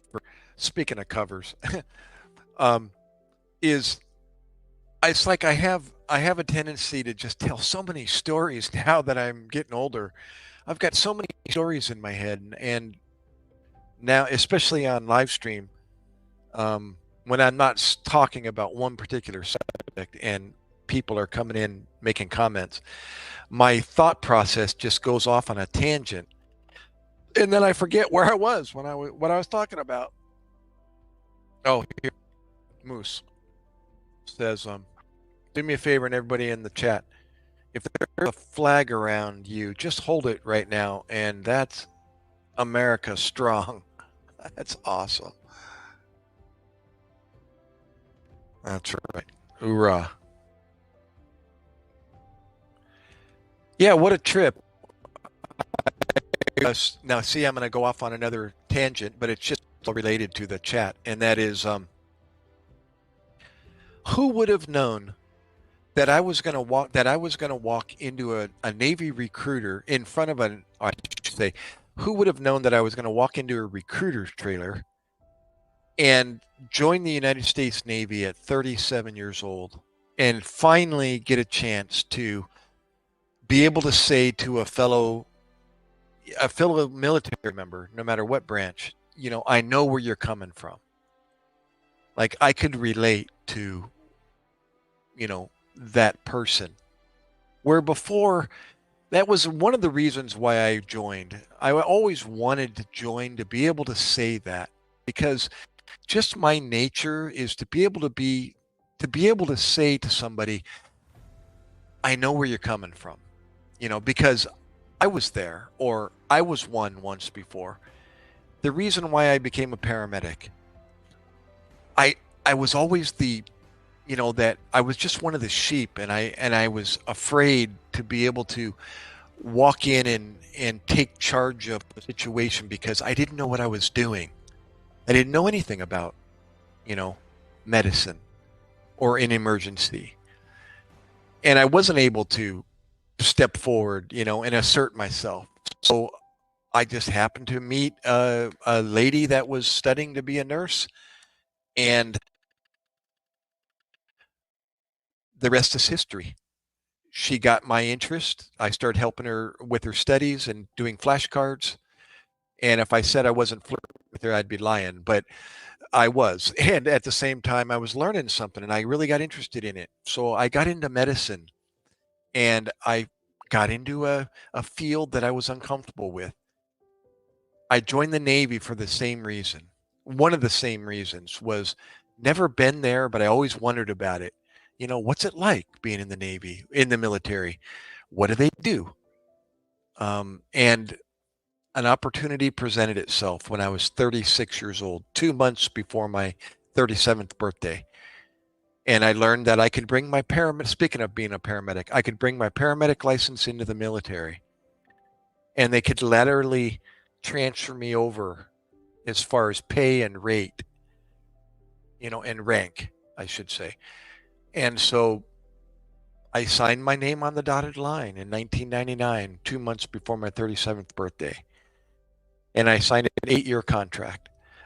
So from 1999 to 2007, that was what I did. I could have stayed in 20 years, but Iraq scared me and I decided, you know what? I need to get out before anything happens. And I became a new daddy and a new husband, and I said, yeah, I got to go. I can't risk going to Afghanistan next and expect to come home. So I let my contract expire, and that was the end of my Navy career. Was in 2007. Oh yeah, yeah, I told you that story. What a trippy, God, that was bizarre. Um, I'll tell you that. Let me turn the radio or the music down just a bit here. I had an opportunity to become a rescue swimmer with HCS 5, Helicopter Squadron 5. And how come this? There it is. Never mind. Let me mute that for a second.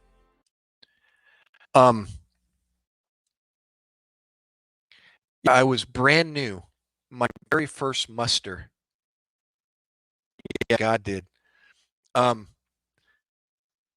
I, yeah, are you familiar with the term muster? Not mustard, like the condiment, but muster. It's the first roll call in the military. They call it a muster. You'd have to Google that one and see what the origin of that word is, but um, I think it's a nautical,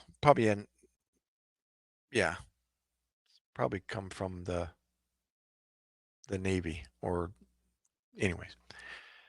Um, yeah, it was my very first muster in San Diego, um, Naval Air Station there.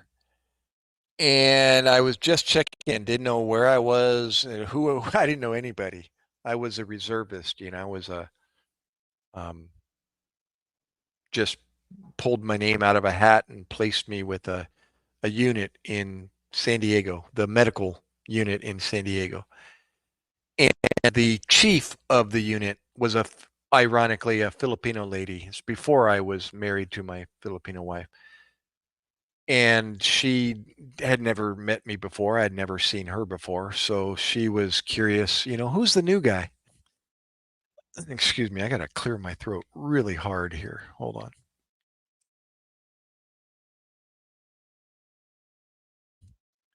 I kept doing that in your ear, and I'm sure it wasn't very pleasant. But uh, and she called me into her office and said, who are you? And I said, and I introduced myself, and she introduced herself, and I was literally sitting in her office across from her desk, and she just wanted it was just like hats off and guard down and let's talk. I was a bit older than the average 18, 19-year-old recruit. um a lot older, double their age actually. I was 37, and she was not a whole lot older than I was. She was probably in her early 40s. And but she's already been in the Navy for however many years. She's a chief. I was an E4 and she was an E5, 6, 7, E7. And yeah, but green around the gills big time. I didn't know. I was still trying to figure out who to salute. Are you an officer or enlisted? I'm looking at their lapel, or their hat, their cover, right? It's not a hat, it's a cover. It's not a shirt, it's a blouse. And it's not pants. They're either BDUs or well, let's see, what are the formal slacks, I guess? Yeah. Anyways, um, so I'm in her office, and once she gets to know me, she's like, "Oh, well, what do you do in the civilian world?" I said, "I was a paramedic," and that's how I told her the same story. That's how I joined the reserves. And she's like, "Really? What do you do in your free time?" And I said, "Well, I've been rock climbing for many years, and I'm into the outdoors and a little bit of mountaineering and so on." And so I was in, good shape and still thin and lean and mean, as we say in the rock climbing circles. And actually, I was in the best shape of my life up until I was 50, and because of rock climbing. So she knew I was fit and, I was active and, all my interests. She's like, I could see her gears turning. And then she says, "Well, hold on a second." She gets on the phone. She starts making a phone call. And I thought, who's she calling? It was almost like she didn't miss a beat when she interviewed me. And then she got right on the phone and said, "Hold on a second." She's on the phone. I had a feeling she was talking to somebody about me. And then I heard her talk. She says, "Yeah, I got a HM, let's see, at the time, HM3 Yeah, HM2 eventually. HM3 MacKay here in front of me. Are you guys still looking for a corpsman? And she's like, yeah, okay. And she's got her pen in her other hand. She's talking and she's taking notes. And then she's like, okay, yeah, got it. All right, well, good talking to you. Thanks. See ya. And then she hangs up and she raises up and she says to me, I was just talking to Port Hueneme, and now I'm in Point Mugu, which is like I don't know however many miles south of Port Hueneme, in southern central California. And yeah, they just lost one of their corpsmen, and uh, unfortunate. He was killed in a motor vehicle accident, unrelated to the military. He was out um, off duty and was hit by a whatever, and it killed him. So they lost their corpsman. They've got a slot open. He's a rescue swimmer slash corpsman on Helicopter Squadron 5, HCS 5, out of a Black Hawk helicopter. And I'm just like, whoa, wait a minute, wait, time out. I'm brand new in the Navy. I'm hardly, I'm trying not to salute you, figuring out who you are as a chief and how to wear my uniform properly. And now she's trying to set me or hook me up with as a rescue swimmer on a Black Hawk helicopter. And I was like so nervous already. And now she's setting me up an interview. Matter of fact, she set up the interview for me. And she's like telling me, just let me know. Are you able to? That sound like something you're interested in? And I'm like, yeah, sure. And she's like, good answer. And as well, I set up an appointment on such and such date at such and such time. I think it was 2 p.m.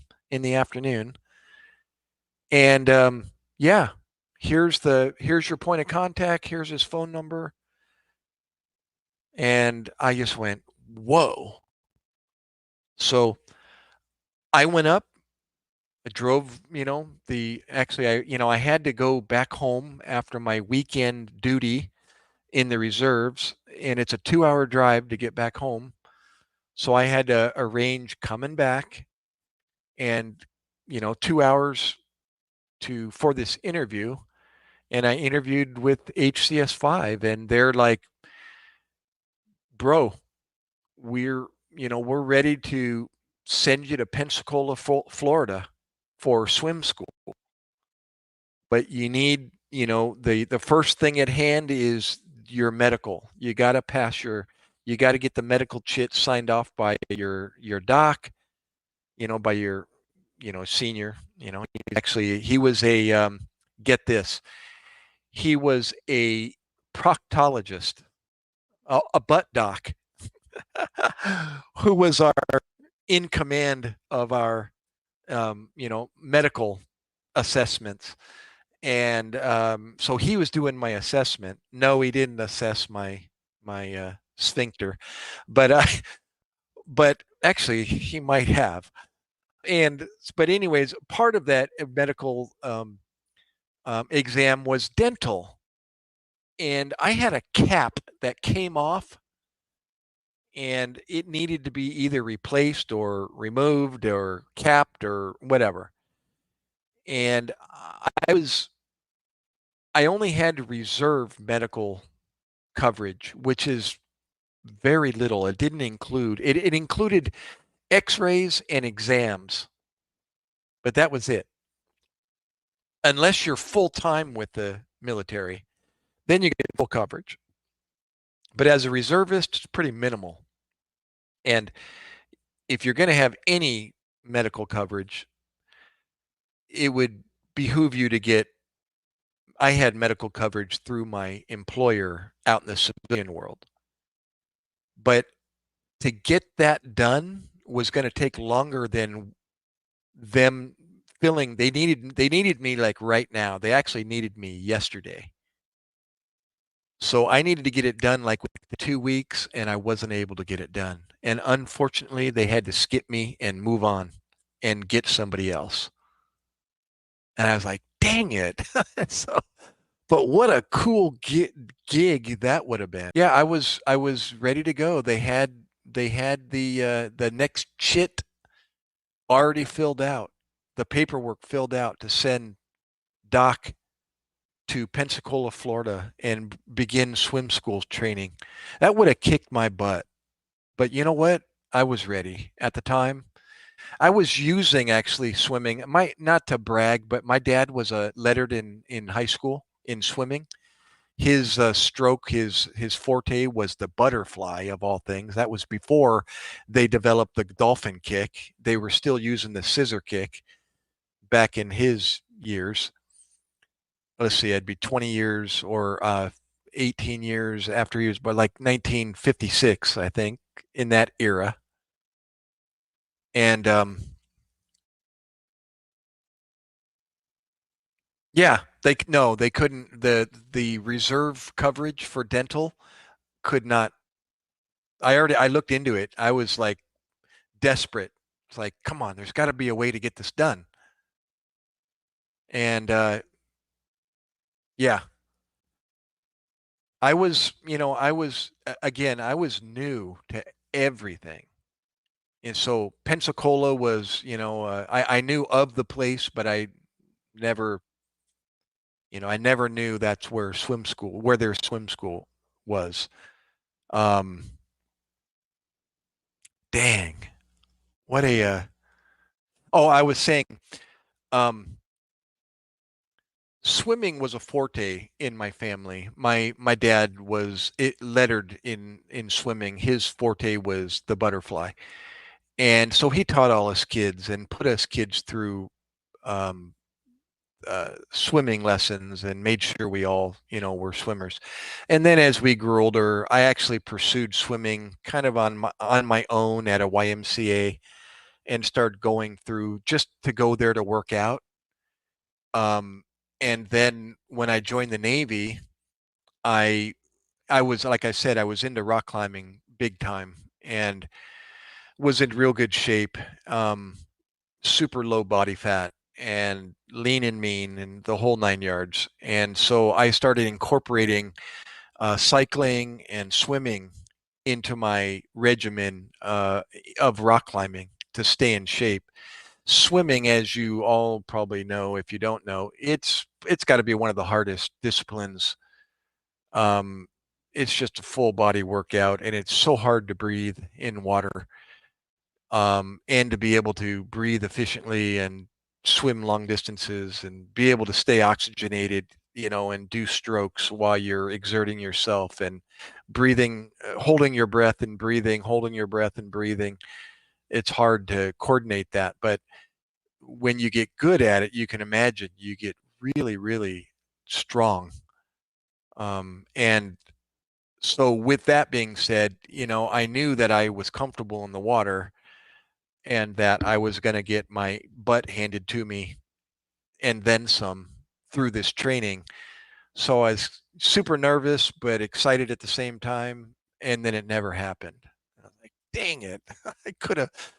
I could have become a even fitter animal than I already was."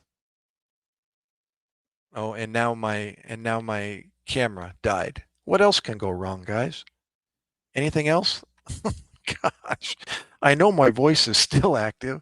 Okay, let's change the camera, Jamie. I mean the battery. It lasts 2 hours. If you all that have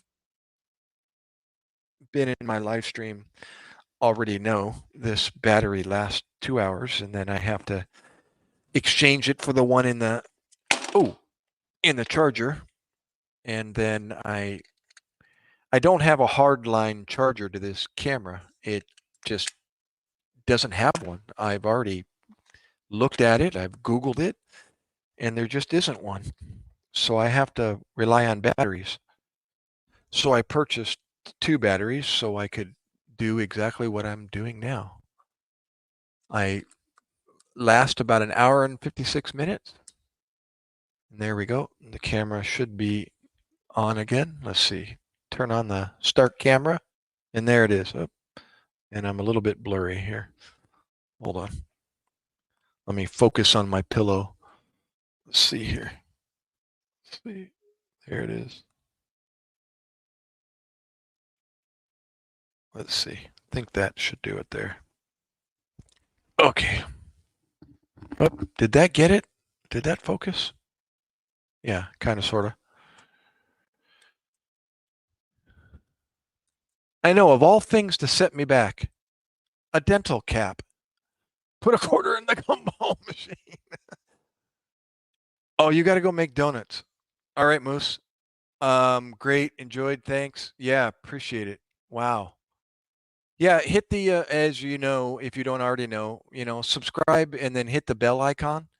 And that way you'll get notifications. You'll get the little red, notification on the bell icon. And you'll know when I come on again. Yeah, appreciate it. Thank you so much. Um, Hey, you know what? I had a friend that made donuts, and I used to visit him after a midnight shift and go over and watch him flip donuts. He used to show me with his sticks. You do that as well? Flipping the donuts in the oil? And he used to make me a special crumb donut just for me. He would make a crumb cake donut with I think it was an apple, like an apple um, cake donut with crumb. He like made it special. They didn't sell them that way, but he made me special donuts just for me. And I'd go in and have a nice cold couple of cartons of milk with my donut and sit there with him after midnight while he was working. That was after work. Go in and it was called Winchell's Donuts back in San Diego. All right, Moose. Yeah, be safe. And my right contact lens is starting to get all blurry again. Oh, there's my eye drops over there. Of course, it's over there. Oh, what did you say? Sorry. It was a joke, like the old Dunkin' Donuts commercial. Oh, okay. Oh, I thought you actually had to make donuts.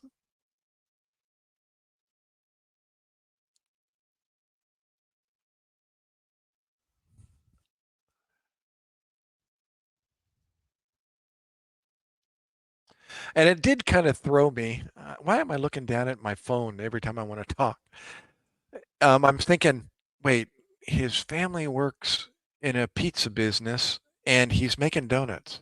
And I was like, wait, maybe they make donuts at the pizza shop.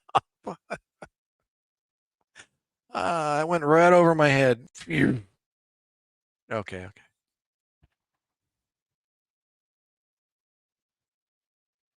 The coffee is good though. Speaking of, it's Black Rifle coffee. Speaking of the military, um, military run and owned, and yeah, super good. Dark. It's called uh, Beyond Black is the name of the coffee. Beyond Black. It's kind of got a little aftertaste of chocolate, kind of at the end of your taste buds there. Jamie, now see, I'm on at a crazy hours compared to what I normally am, but uh, I decided to stay awake all night. I haven't been to sleep yet. It's 10 o'clock, almost 10. Ooh, excuse me, 10 o'clock in the morning. It's because my hours are all screwed up. My body clock is totally whacked. And so I'm going to try to fix it. My wife's laughing at me. Not now, but I mean, this morning she was laughing at me because I'm always saying I'm going to get to bed at a normal time. but I am. This is why I'm up. I decided to stay up because I need to get bed. No, I gotta go put coal in the oven. I'm happy I made a new friend as well. You too, Moose. It's awesome. You know, I have a son 8 years younger than you, Moose.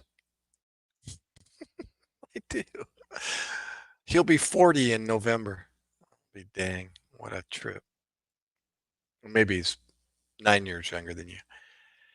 But um,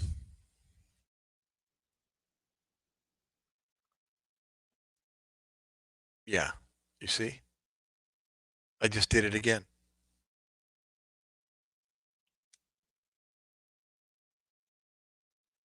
What was I saying? What was the last thing I said?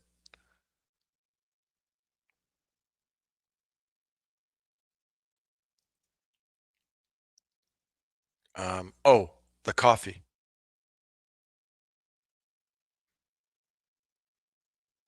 No, I think I was done with the coffee.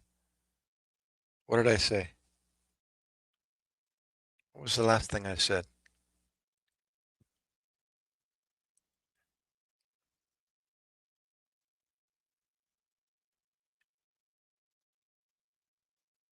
Oh, I was commenting on your donuts and misinterpreting what you said, and then what was it? Uh, I forget. Oh, wait a minute, my camera's not.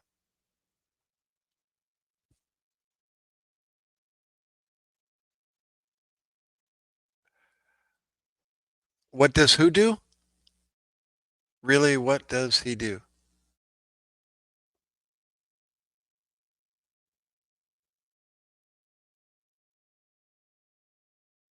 Come on, reel me back in, Moose. What now? Really, what does he do? Oh, sleep schedule's messed up. Yeah, thank you. My Lord, don't leave yet, Moose. I'm having difficulty. Um, yeah, is my routine when I screw myself up this bad is just don't go to sleep and take my wife to work, which I just did. I mean, about 3 hours ago, and just stay up. And I'm gonna crash eventually. I mean, I won't be able to keep my eyes open right around noon time or thereabouts. And I tell my son, who's gonna get up about that time or before, and I tell him, set the alarm on your phone. I'm gonna take the alarm in my room. I want all the alarms to go off. Be sure and come in and wake me up because I don't want to sleep more than 2 hours. I just want to take a nap so I can survive another 4 hours or more. And I'm going to jump in the shower when I wake up, make sure I'm wide awake, and come back out here and stay awake again. And I want to do this up until tonight. So by the time I get to 10 o'clock tonight, I'm going to be a zombie. And all I want to do is sleep for the whole night. And I've done this before and it works. And I slept like 12 hours the last time I did this. Went to bed at 10 o'clock and I ended up waking up at 10 o'clock in the morning. And I realized, OMG, my body needed that. So now I'm up at a relatively regular time. And now I'm going to get tired by the time midnight comes along or before midnight, hopefully. And then I can go to bed with my spouse. You know, God, unbelievable. So yeah, my I got a 19-year-old. Um, oh, I didn't tell you. My son, I have an elder son. I'm sorry. Yeah, I know. We're all screwed up, Moose. Um, I did say my elder son. I was married once before, just to fill you in a little bit before you go. I was married once before. I'm not proud of that, but I was speaking of Asian girls, I'm married to an Asian girl now. I was married to a girl from Bangkok, Thailand before. True story. When I was young, I was like 22, and I had 2 children with her. And so my 2 elder children are 35 and 39, soon to be 36 and 40. And then I got remarried in 2002. And in 2005, I became a daddy again. And that's when I got back from Iraq in 2005. He was born a month after I got home. And hence the reason for getting out of the Navy as well, because I didn't want to end up, the rumor was I was going to end up in Afghanistan, and I just couldn't do that. So I got out of the Navy. So I've got a 19-year-old. He's 19. And so that's the son I'm referring to. That becomes my second alarm or first alarm, whoever comes in first. And he's on summer break. He'll be going on his second year of college, um, starting in September. And he's going to pursue the medical field as well. He's actually going to, as far as I know, as far as we know, he's going to pursue something that I always, as a paramedic, the the least path of resistance is becoming a physician assistant. It's the equivalent to thereabouts of an independent duty corpsman or a nurse practitioner and an IDC, they call it in the Navy. It's pretty much you're working on your own. You're working underneath a doctor's license, such as we are as paramedics, but you're even more advanced than um, a paramedic. And so my son's going to pursue being a PA, a physician assistant. And I mean, it almost makes me emotional to think of that because, you're always wanting, it's something I always wanted to do. And I wasn't, I'm the only one in my family that actually got an opportunity to achieve what if you want to call it that, the paramedic level. And becoming a PA is something I always wanted to do. It was always told to do it's like after you become a paramedic, put your sights on being either a nurse or a PA. And nursing kind of had its own, I don't know, um, what do you call about it, that paramedics really didn't want to put their hands on. I'm referring to one thing in particular. And it was like we considered we lifted ourselves up above that. It's like, no, I don't want to be, you know, putting on rubber gloves to clean up. I'm gonna just leave it at that, where we were performing stuff out in the field that, docs did or anesthesiologists did in the OR, and or cardiologists did with patients, in their clinic.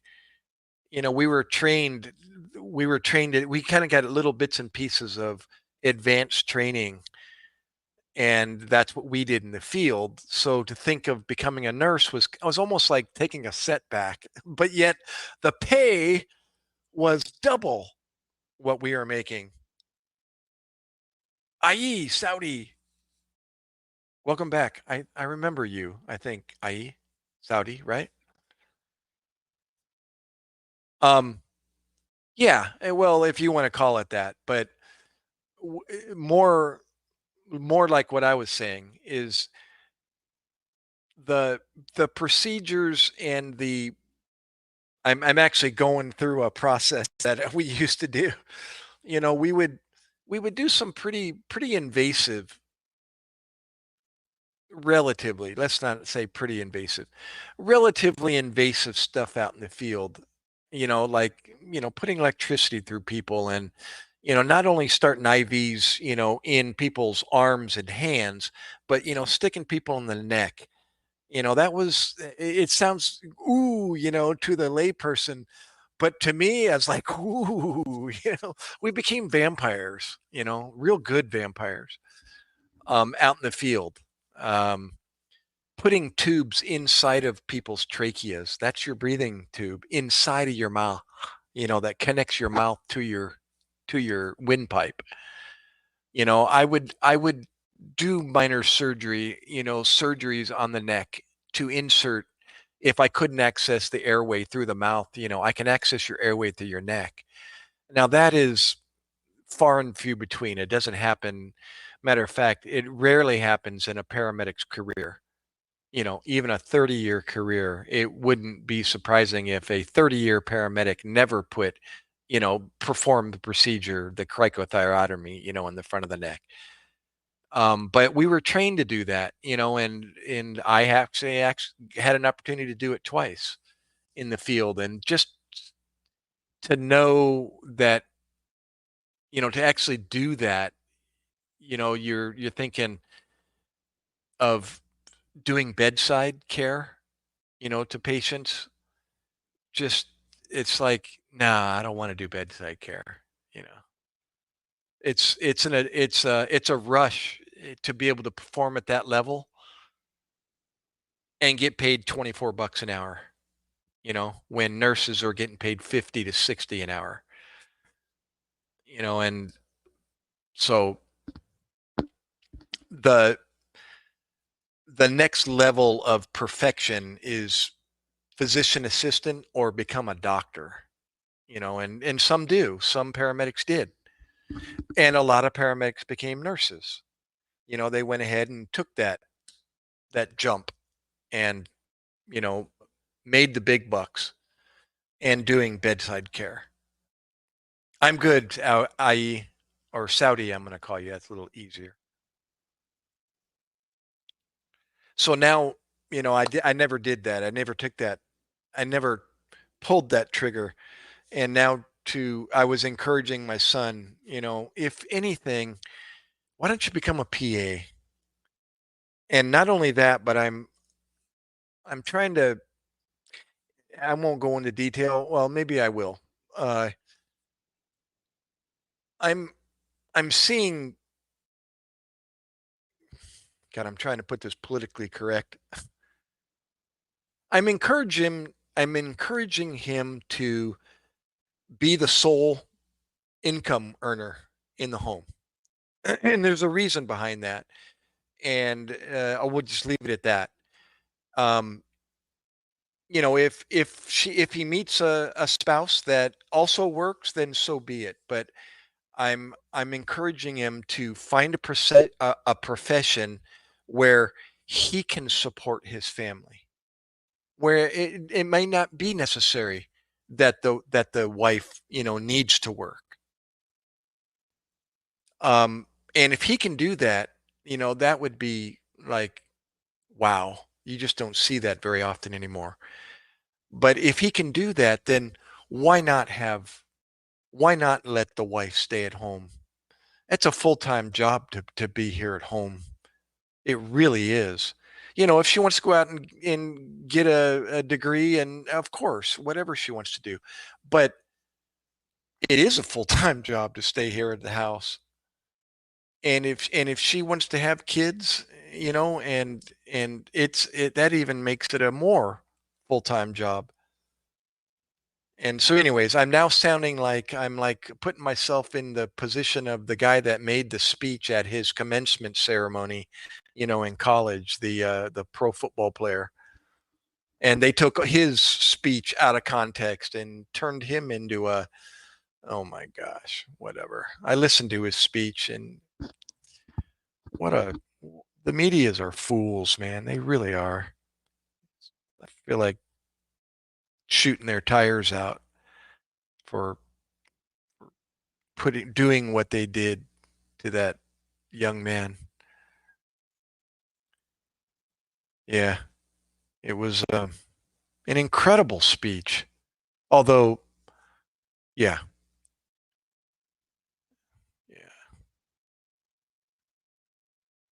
So I'm stuttering.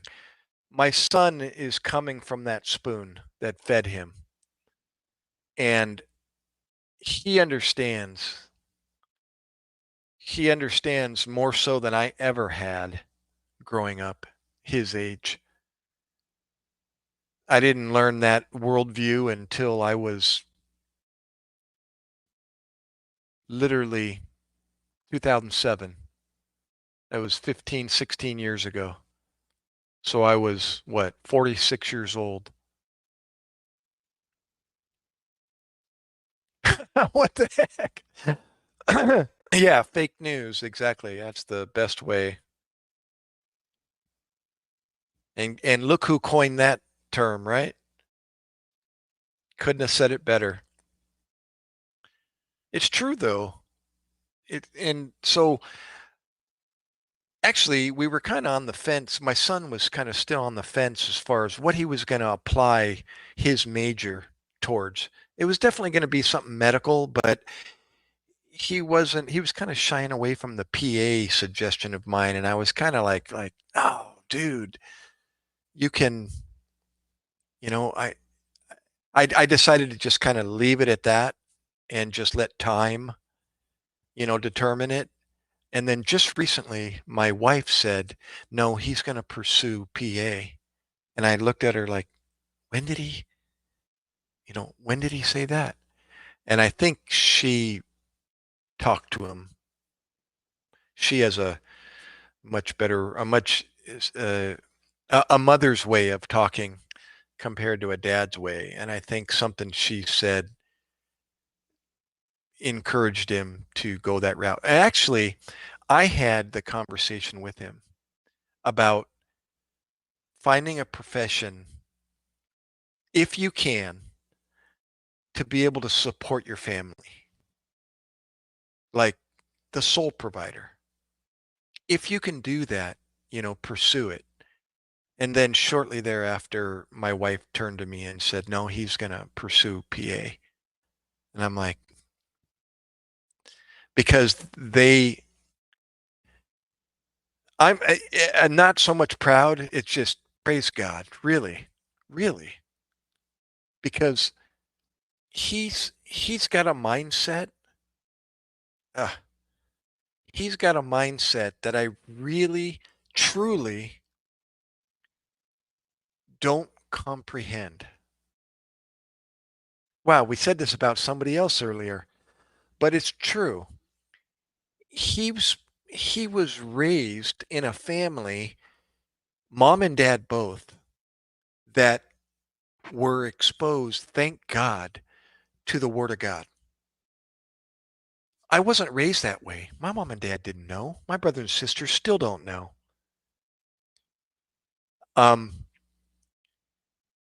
and my little boy was put into a class at 4 years old.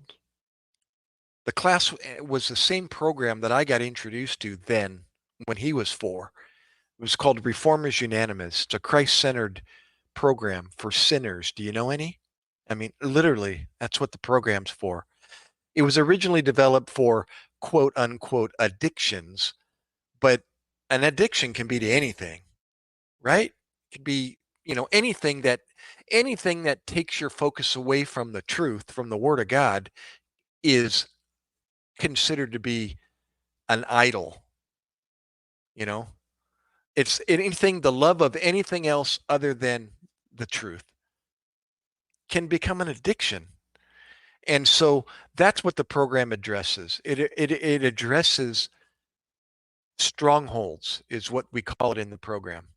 Anything that has a stronghold on you other than where your focus should be. My little boy has been in that mindset since he was 4. He's 19 years old now. He has 15 years of experience in the Word of God. I have 17 years. I'm 62 years old. What's wrong with that picture? You see what I mean? My little boy has a mindset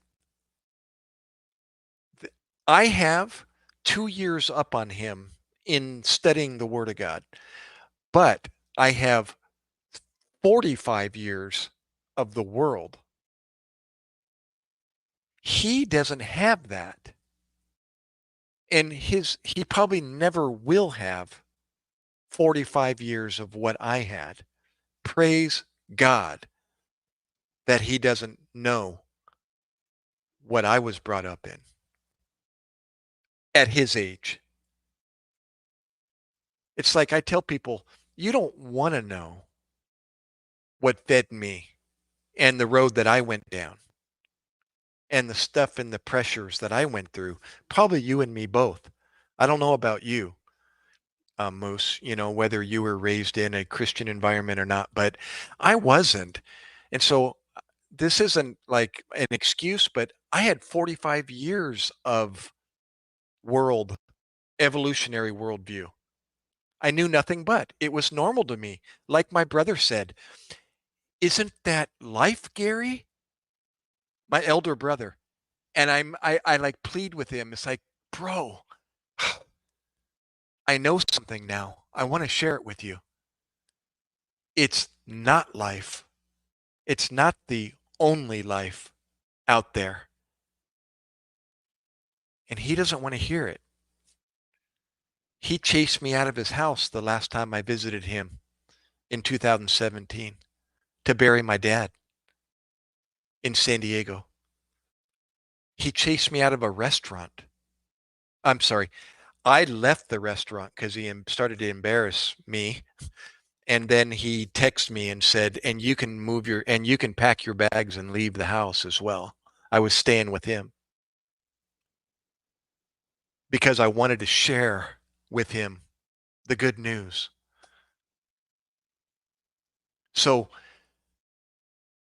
my little boy, it's like, so, uh, I struggle with my little boy thinking that he's thinking the way I'm thinking because that's what I think.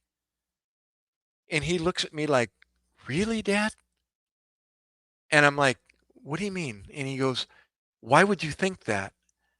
And I'm like, whoa, why would you think that? Because I think that way. And he's like looking at me like, and I realized, oh my gosh, I don't even know how my son's thinking. I can't even relate to him because I've got so much junk and it gets in the way of my thinking. It's like, isn't that normal, Gary? That's what my eldest brother said. Isn't that life? And that's the way I think when I'm raising my son. Isn't that life? Don't you think that way too, son? And you know what? He doesn't. He doesn't. He doesn't have the garbage that I have. Oh,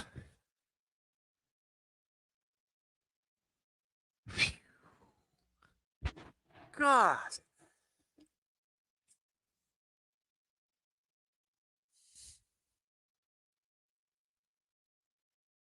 Oh.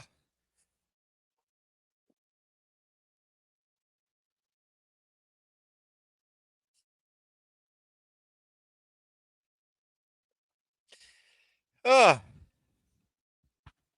God, where did that come from? Oh, my Lord. Uh, what a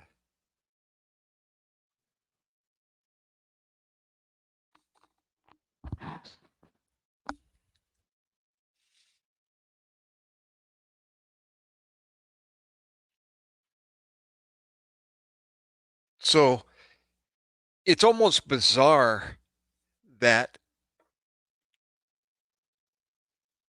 there are people out there like my son that don't struggle with worldly stuff. Does he have his struggles? Of course he does. He lives on the same planet we do. But compared to what I struggled with when I was his age. Holy crap.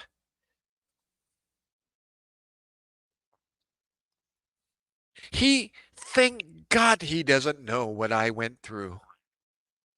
People say, oh, he's missing out. He's going to have difficulty in society because he doesn't know how to handle himself, in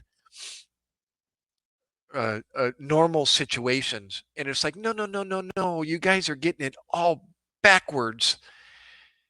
People that don't know the truth, they have no clue what they're saying when they say that. It's like me trying to understand Christianity before I knew.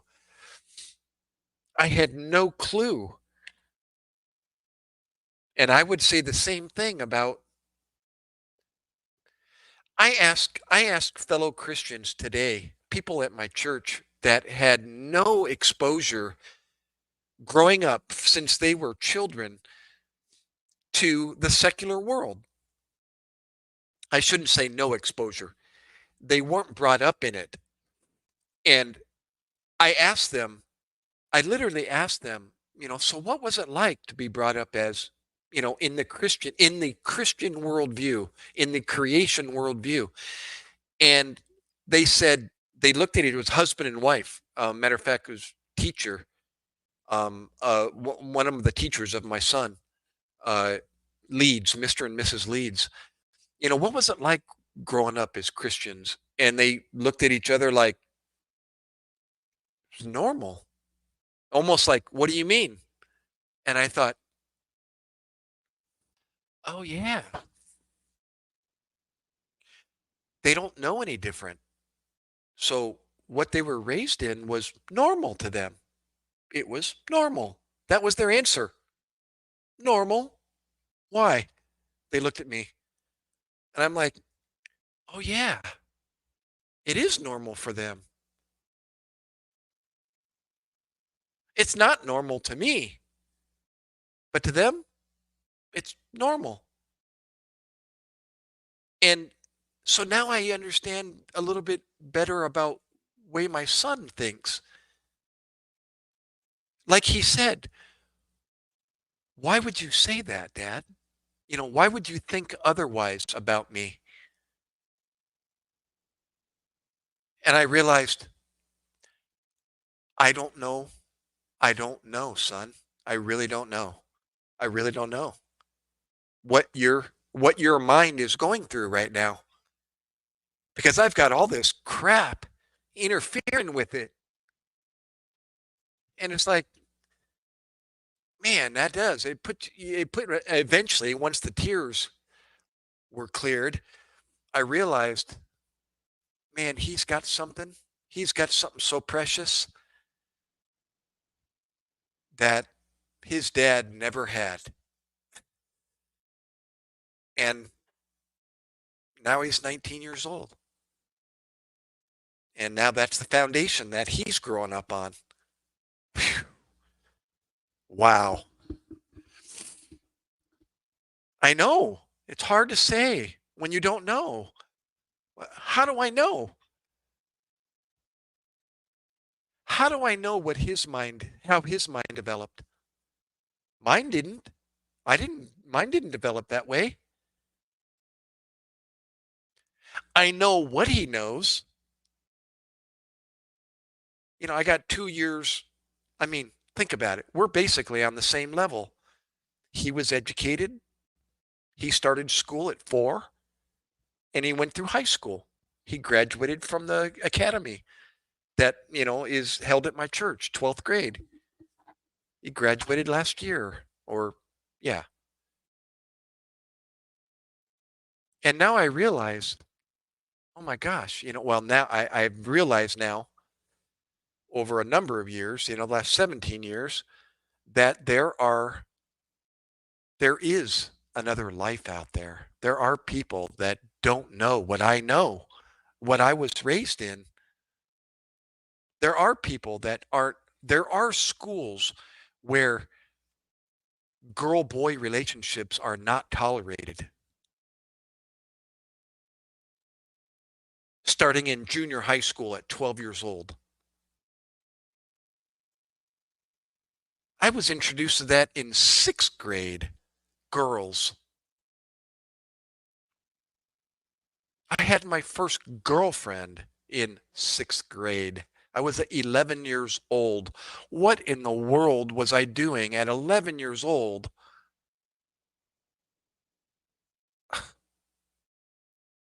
I'm like, holy crap. And society is teaching it. And I mean, we won't even go there. It's gotten so out of control, even more so today.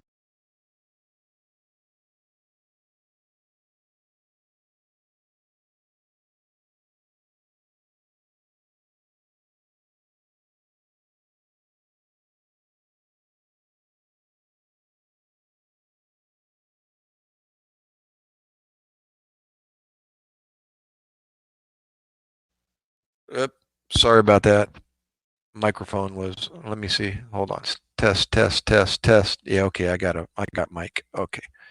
Sorry about that. So anyways, every once in a while, yeah, I will sh- shed tears. It's another subject I could get on that is pretty incredible that I've learned since learning the truth is I'm reading your comments here in the past here.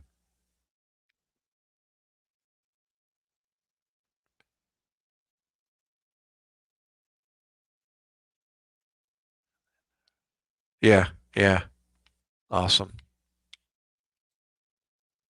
Yeah. Um, yeah, on that note of shedding tears, here's something else I learned. Moose, maybe you'll be able to relate here, and Jamie as well.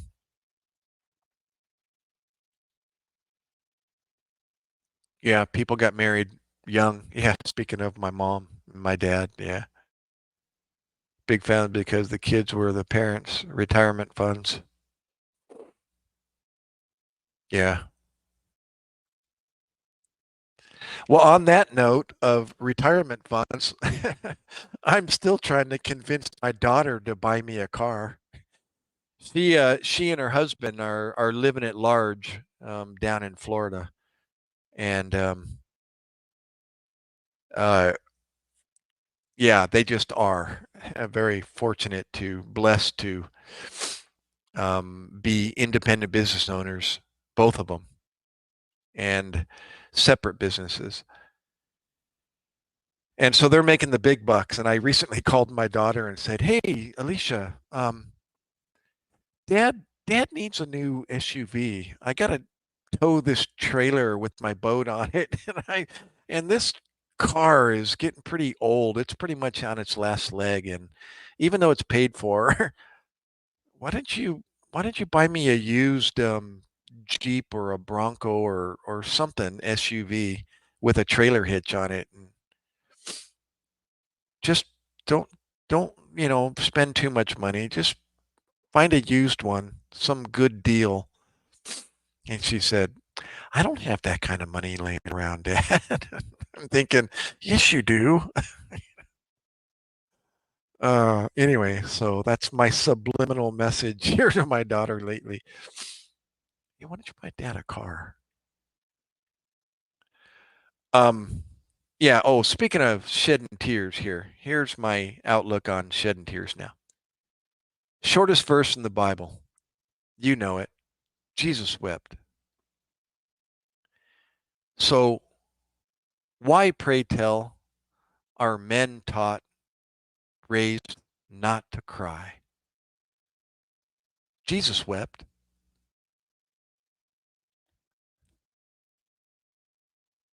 So what does that say about men? Your creator wept. That wasn't the only time he wept. So here's what I tell people now. I tell my son this. I've told my eldest son this. Said, You want to do something hard?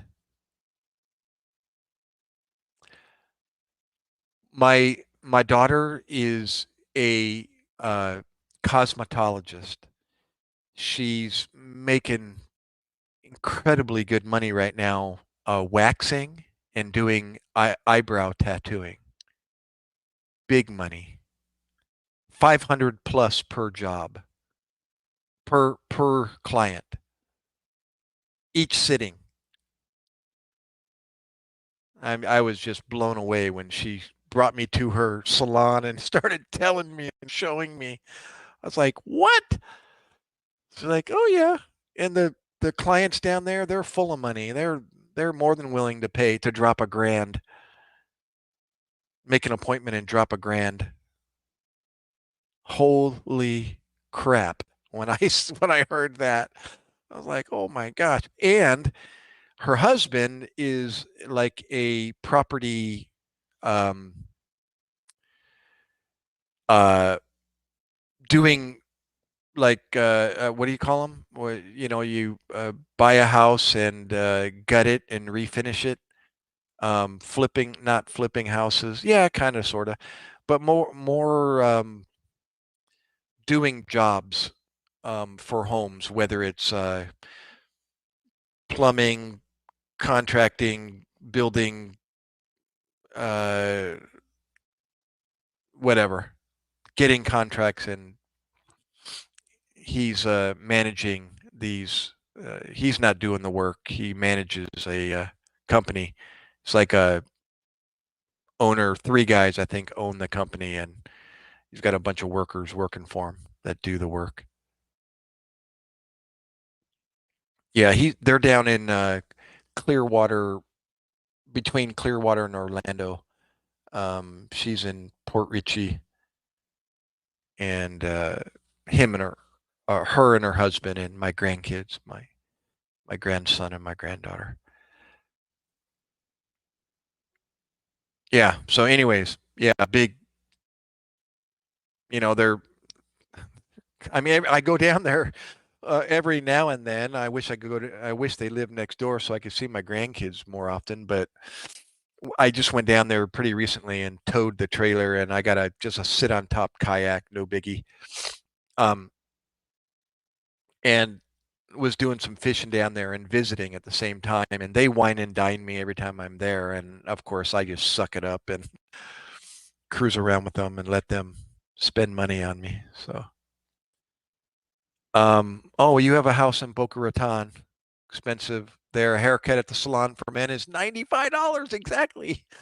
I'm telling you though, to get eyebrow tattooing, the permanent tattooing eyebrows, and she does waxing in every place from head to toe. And yeah, the tattooing I think is 500 and up. And then the waxing is, I don't know how much that is, per hour or whatever it is. But she was telling me, and so obviously, they're doing well. And you can see by the home they live in, and the maid service, and they don't even take care of their house. Somebody else does. That's contracted out to somebody else. And yeah, et cetera, et cetera.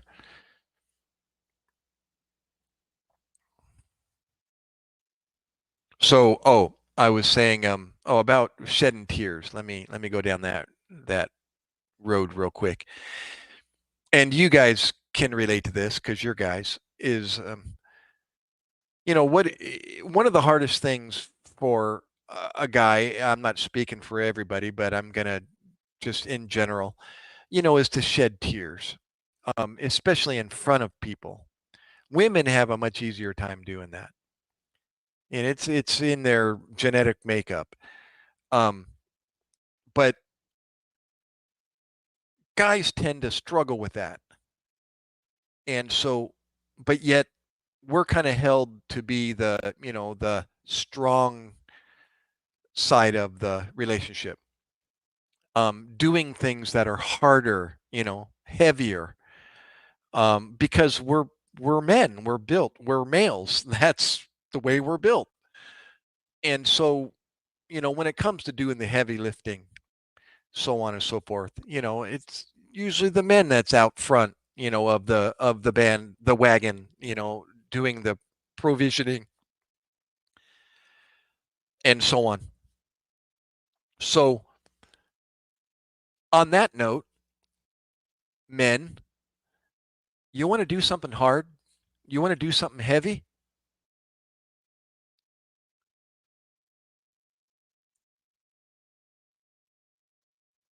Yeah. Yeah, I agree, Moose. And I'm getting to that point where I, especially my daughter and son-in-law who, are blessed to be, wealthy, well, yeah, spend send me a plane ticket a little more often and fly me down to Florida. They did that already, so why not again? Um, so anyways, yeah, men, you want to do something hard? You want to lift something heavy? Shed your tears with your eyes open, with your chin lifted up in front of a congregation. Try it. It's not easy. It's really hard, actually. So think about that. As men, that are doing the heavy lifting, you want to lift something heavy? Lift your chin up, shed tears openly to somebody, to a crowd, to the masses. And yet we're taught, grown men don't cry. Oh, really? Jesus wept. Forget what book it is. Chapter 45, verse 11, 43, verse 11, somewhere around there. Forget what book it is. Yeah. So, anyways, so I've been trying to lift my chin up and be able to let people see the hurt, the anguish, the embarrassment, the whatever, everything that goes along with that. Because I find afterwards, people come up to me and they're like bringing me off to the side going, gosh, dude, I am so glad I met you, or I'm so glad that you shared that because, and then they share their testimony and they open up to me. And next thing you know, they're sharing and, it's like they're able to get the load off their shoulder and share it with somebody else that just did it, and I'm just like, whoa, never saw that coming. I don't even know the guy. Who are you? But oh gosh, pleasure. You said it yourself, Moose. In exact words. I'm so glad I ran into you. And you do, and biblically speaking, and I wish I could quote this verse. It says how powerful a testimony is, and why it's so important to do that because you touch someone. That's why, people, that's why an elder friend of mine said, Gary, I hope to have 1,000 people at my funeral. 1,000, he said. The more, the better. He said, it ain't going to be about me. I'm going to be dead. It's so that the word of God can be shared with the masses. That's the whole point of a testimony.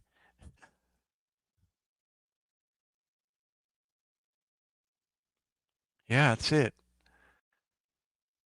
And then when tears are put behind, that testimony, oh my word, you get people approaching you from left and right going, you know, I, they share their experience. Man, that was good. And I'm thinking, what was good? Yeah, what you shared. And I'm thinking, what did I share? I don't even remember. Sometimes I don't, it's like just comes out. Next thing you know, you're sharing, you're quoting the word of God and you don't even know you're doing it. Just stuff starts to spill out. That's what Moses was a good example of that. His testimony, God, I don't know what I'm going to say. I have no idea what to do. Don't worry about it. I'll put it in your mouth when time comes. Amazing. All he asks you to do. Yeah. All he asks you to do. Here, get this. This makes so much sense. I'm going to post what you said here. Um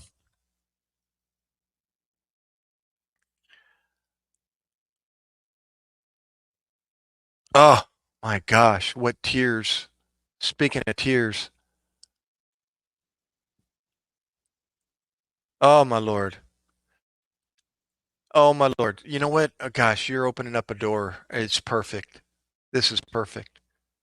This is exactly what I've been talking about lately. Oh, I know, isn't it? It's hard at the time, but after the tears are gone, absolutely. Um, here's what door you just opened up.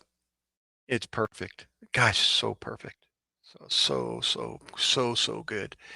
Is Moose's, I'm speaking to anybody else that's listening as well. Moose's testimony right here is a perfect example of what I'm about to share. And that is, what if, I just said it earlier, what if you woke up one morning and you got the news that your sister just took her last breath through a battle with cancer? What if? Or worse yet, what if you walked out this door and you got in your car and your life was taken from you? You see, that isn't the question that needs to be asked for everybody. That is the question that needs to be asked to everybody. Because what if that did happen? What if that did happen to your sister? What if it did happen to you? What if it happened to your dad? What, it's going to happen. We're all going to experience it. So it's not about what good works have you done in the past? How much money you made, how successful you were, because like you said earlier, it could be all taken away from you the minute you walk out the door today.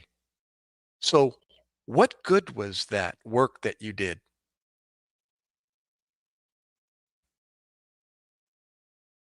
Paul said it. Is it Paul? Said it in Ecclesiastes. It's all vanity. It becomes nothing because now you're dead in a casket. So what good is it now? Right? That can't be all that there is. It's not worth anything. Nothing. It's called vanity. That's the literal definition of vanity is nothing. The song You're So Vain. It's literally saying you're so nothing. So what good is it if that's all there is and you become worm food in a casket? There's nothing good about that. The only good is if there's good after you leave this, if there's more after you leave this life. That's the only time. And the only time you're gonna be able to, the only time you're gonna find out is if there is anything after you live, is if you're awake and you know it after you take your last breath. Because otherwise you're gonna be dead in the ground. So the only way you're going to be able to find out whether or not something good came out of what you did on the earth before you died is if you're able to be awake and hear or see what good came of what you did. Well, according to the word of God, everybody's going to be awake after they take their last breath. And they're going to give an account. And Christ is either going to say, I knew you, or depart from me. I never knew you. So we're all going to be awake after we take our last breath. And he's either going to say, I knew you, or I didn't know you. And it's very clear what happens. So wouldn't it behoove everybody to know him? He said, if you know me, I'll give you a chance to do it again, Gary. Because what it takes to reverse what happened in the very beginning, in the beginning God created, what happened there in those first 6 days, you can't reverse. As a matter of fact, it takes something supernatural. It takes someone to do something supernatural to reverse what happened in the beginning. And most of us know the story of what happened in the beginning. We fell from grace, right? And we were given the death sentence. You want me to prove you were given the death sentence? You want to prove that I was given the death sentence? Am I going to die one day? Yeah. Is my son going to die one day? Is there anybody on this earth that's not going to die one day? We all have the death sentence. He said, you can avoid that death sentence if you believe in me. He said, I'll give you another chance to live again. But this time it's going to be forever with me. And when I was told that, I went, I want a ticket. I want a chance. That sounds pretty cool, actually. This life has been, lots of ups and downs, but all in all, man, I almost don't want to leave. I tell you the truth, I don't. But I can't I can't avoid that by myself. I can't resurrect from the dead. Do you know anybody that can resurrect from the dead? Oh, wait, it sounds like a story I know. Yeah. And that's why all those works, that's why works don't work unless you can resurrect from the dead. Unless you can forgive and forget everybody's past, present, and future sins and take upon yourself all the mental anguish and the physical suffering from everybody's suffering and death and forgive them all as if they never happened, unless you can do that and then resurrect, defeat your death sentence by resurrecting, there's nothing you can do. And then you get to share with them. But there was one person that did that. And then you share with them that story. And he saw you, all he asks is that you believe in that. And I'll give you eternal life. Wow, what a proposition. That's a win-win proposition. You get to live this life and you get to live again. Poof. Done deal. If conditional, you truly understand who he was and what he did, and that you can't repeat what he did. That's pretty obvious. I mean, that's a no-brainer. Definitely can't come close to what he did. Yep. So yeah, on that note of what you said, so the back to what my elderly friend said. He says, Gary, because of that, therefore, I hope I have 1,000 people at my funeral. I want 1,000 people at my sister's funeral. I want 1,000 people at my dad's funeral. I want 1,000 people at my mom's funeral if I'm still alive. Why? So I can reach and tell them what I had the opportunity to accept and believe in. I want as many people as I can to see my tears and and hear my story. I got to share the truth to my dad before he died at 73 years old, and he died at 79 6 years later. And through tears and snot coming out of his nose, he looked at his own son and said, "Gary, nobody ever explained it to me that way." And I was in tears and snot coming out of my nose, just with my arm around my dad, just going, "See, Dad? See? It's that easy. It's that simple. Nobody ever shared it to me that or explained it to me that way, Gary." My own dad, my own dad sat on the couch with me with his arm around me, my arm around him. And I was like, OMG. Through the tears, through the tears after his memorial service, which there were plenty of them. You know what I'm talking about. That's right. We're all in body, but not in soul. Well, we're all in soul. It's just the idea, we all have a soul, but you're right. Not all of us are in the same. That's right. Because some of us have Christ in us. Yeah, it's that simple. So, anyways, I was saying, um, my dad was the only one of my family that was receptive and said, "Go ahead, Gary. Let me, I mean, share with me what's on your mind." And in 2010, in Spring Valley, California, I got to sit on my couch with my dad at my house. He was visiting, and couldn't believe it. I didn't even expect my dad to say yes, but I asked him that very question. Here's how the door opened for my dad. I asked him, "Hey, Dad," I thought about it. "Has anybody ever shared with you the gospel?" And I could kind of tell he was looking at me like, "Huh?" And I said, "Yeah, the good news. Anybody ever?" And I thought, okay, he's not understanding what I'm asking him. So I simplified it. I said,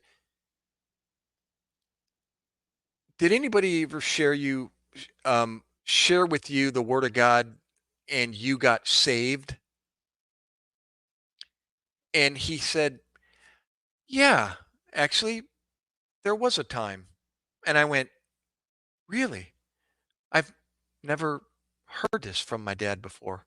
I've never even had an opportunity to sit down with my dad before. He just wasn't that kind of a guy, to I spoke with my mom easier than I spoke with my dad, as a lot of us. But for my dad to say that, I thought, whoa, a story I've never heard, and now he's 73 at the time and I'm 50, I think. Yeah, right around there. And so I was curious, what's this story? Tell me. And it's like, really? When was that? And he said, "Yeah, there was a time when I was in Vietnam." And I went, "Oh, I kind of remember this story. I remember him telling me about being in the Navy and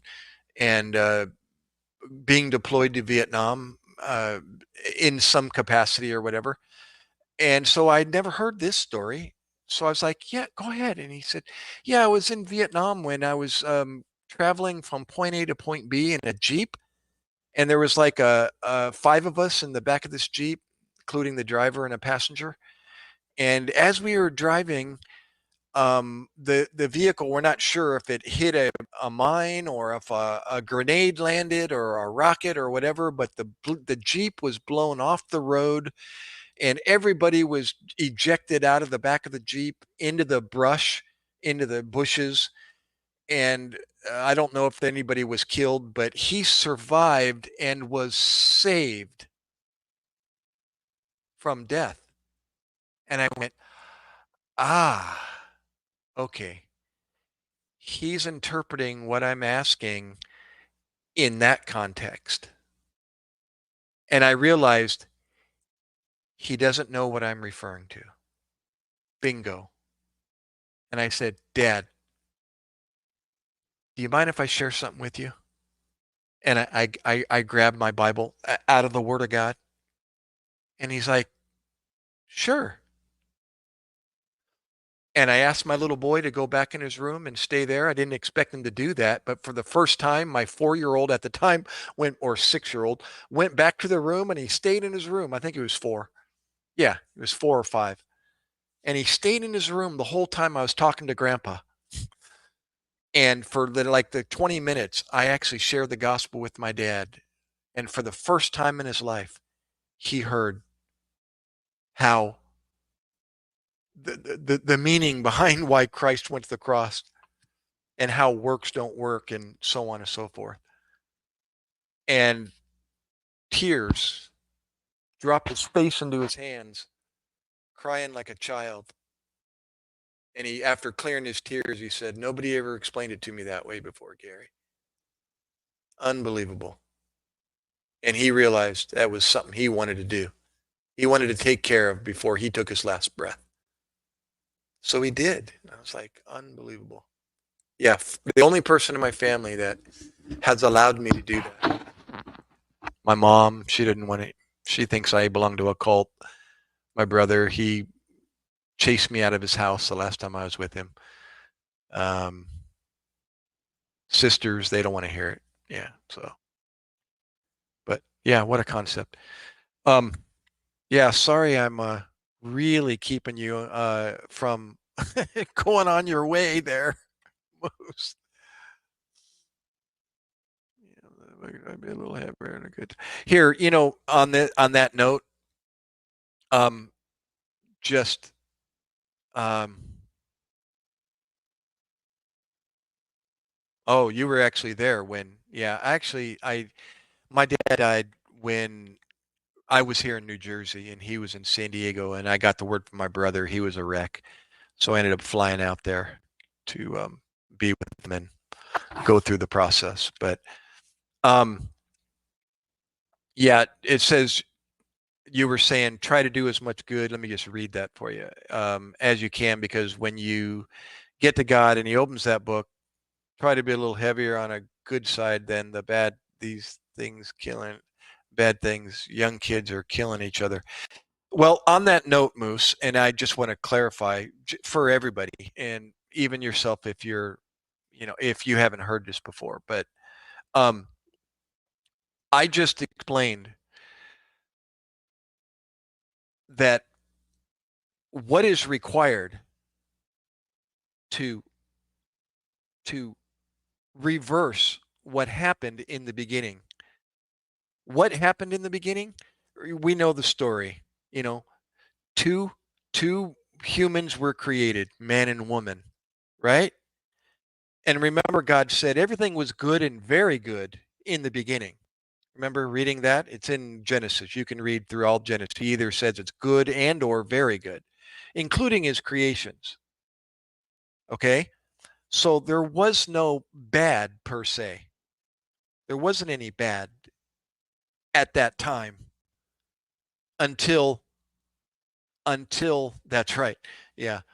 Until he gave him that first rule, and that was, that tree, see that tree over there? Don't don't go over there. Don't eat of that tree. You can do everything else. Remember I was talking about rules and freedom? You're free to do anything you want, but don't go over there to that tree and eat of that fruit.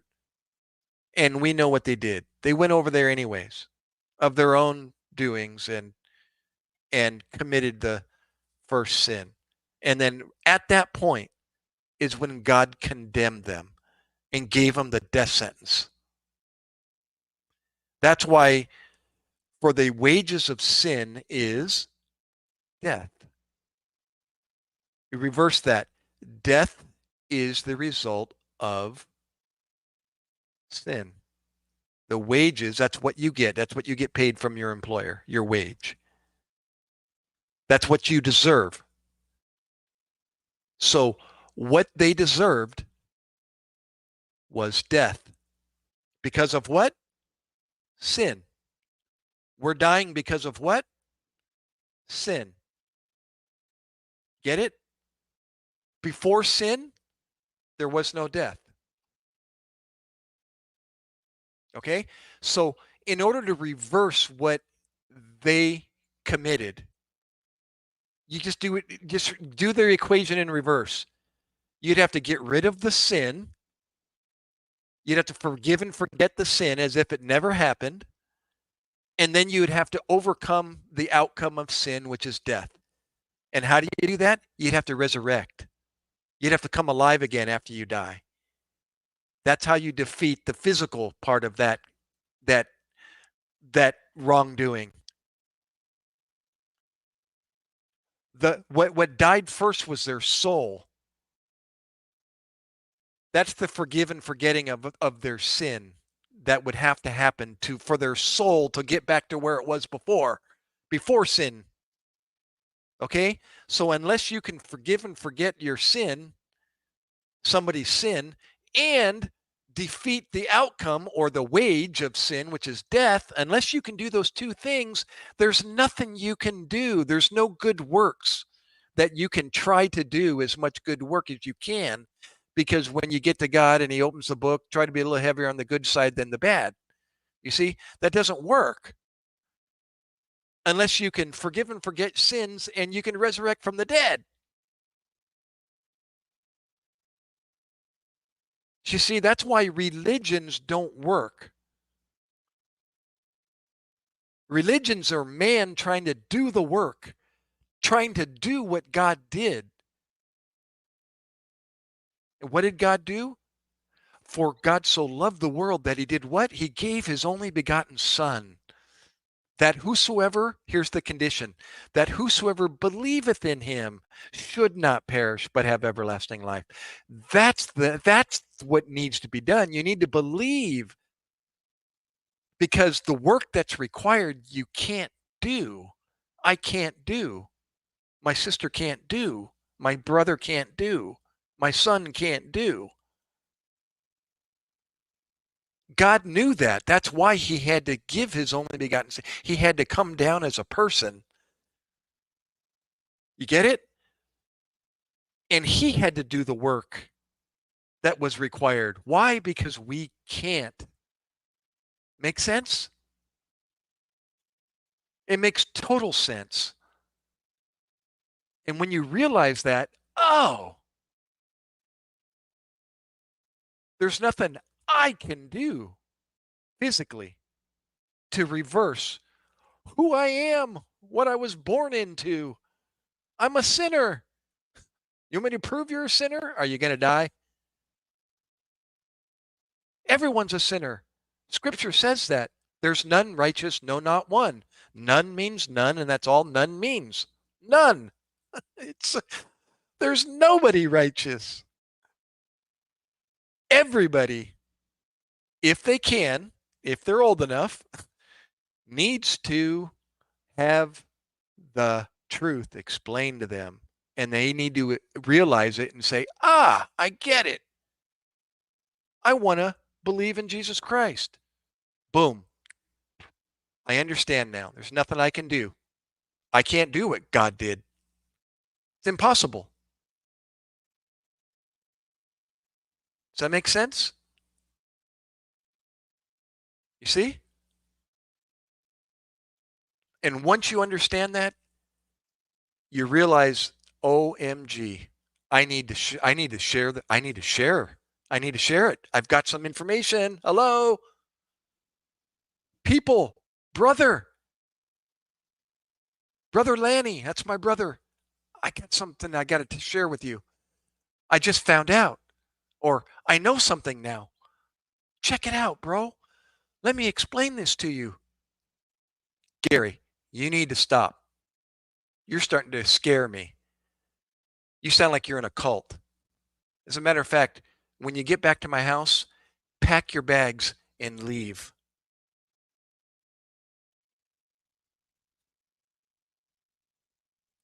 That's what happened.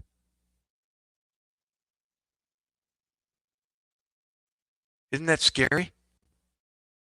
My own brother, my mom, shed tears, told me to stop. Gary, please stop. Please. She was shedding tears so heavy, she went into the bathroom and closed the door.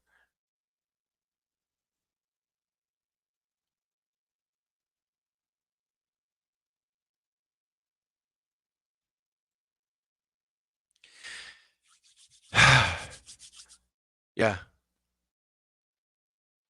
All I can do is ask for prayer and pray for him, just hope that one day the light switch will go off.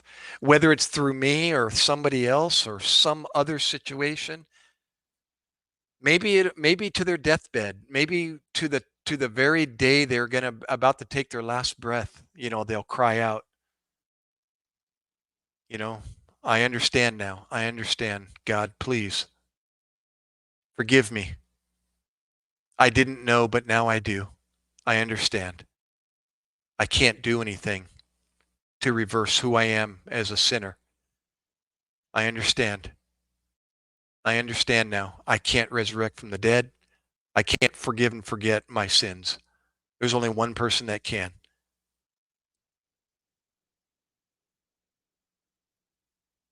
I am the way, the truth, and the life. No man cometh unto the Father except through me.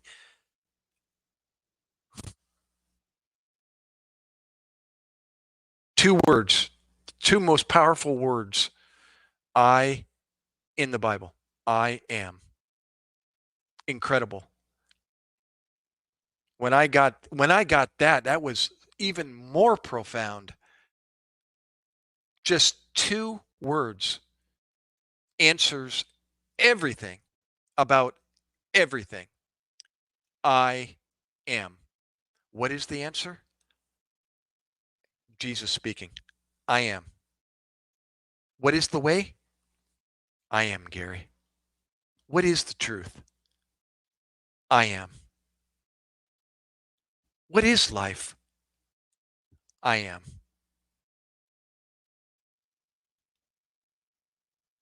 John 14:6. I am the way, the truth, and the life. I am.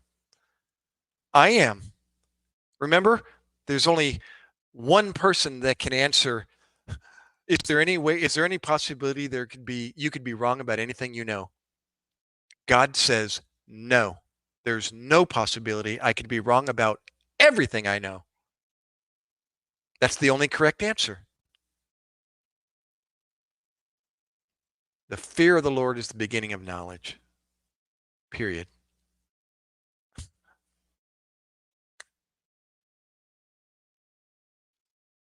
No, the most important thing they need to understand is Christ is.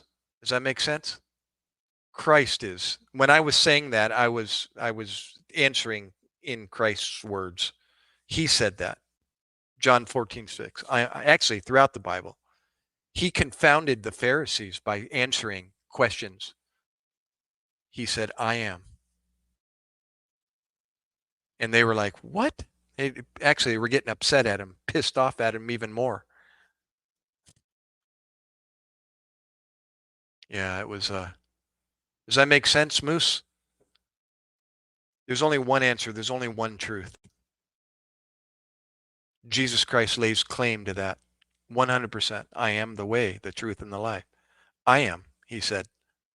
I am. I am the way. I'm the answer.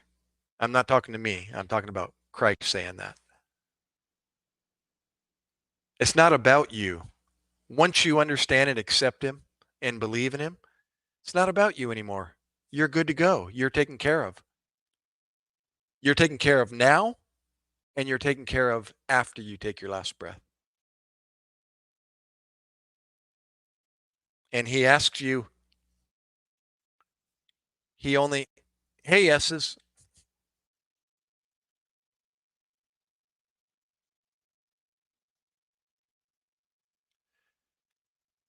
Yeah, I was saying earlier that, this life on this earth has been it's been a pretty cool ride so far. It hasn't been all smiles and roses, but would I want to do this again? Heck yeah. What about you? If you had a chance to do this, think about this, Moose. We got here somehow. If we just wanted to, just without going any further and just saying, we got here somehow. So whatever miraculous way we got here, well, it happened once. So you think there might be a possibility that it could happen again? And I thought, well, then, yeah, logically, the answer would be, yeah, of course, because it happened once. I'm pointing at my son. He just woke up. We got here once. It happened once. So what are the possibility that it could just happen again? Well, I've got a book that says it's going to happen again if you believe in me. And as a matter of fact, what's even worse is you're going to live again even if you don't believe. But then it goes on to describe where your soul's going to end up. And I thought, well, that sucks. Matter of fact, that more than sucks. That would be horrendous if something like that actually happened. And so if I'm choosing to believe that I can live again, then the other side of it must be true also, or none of it's true. And I'm putting my faith in that there's a possibility I could live again.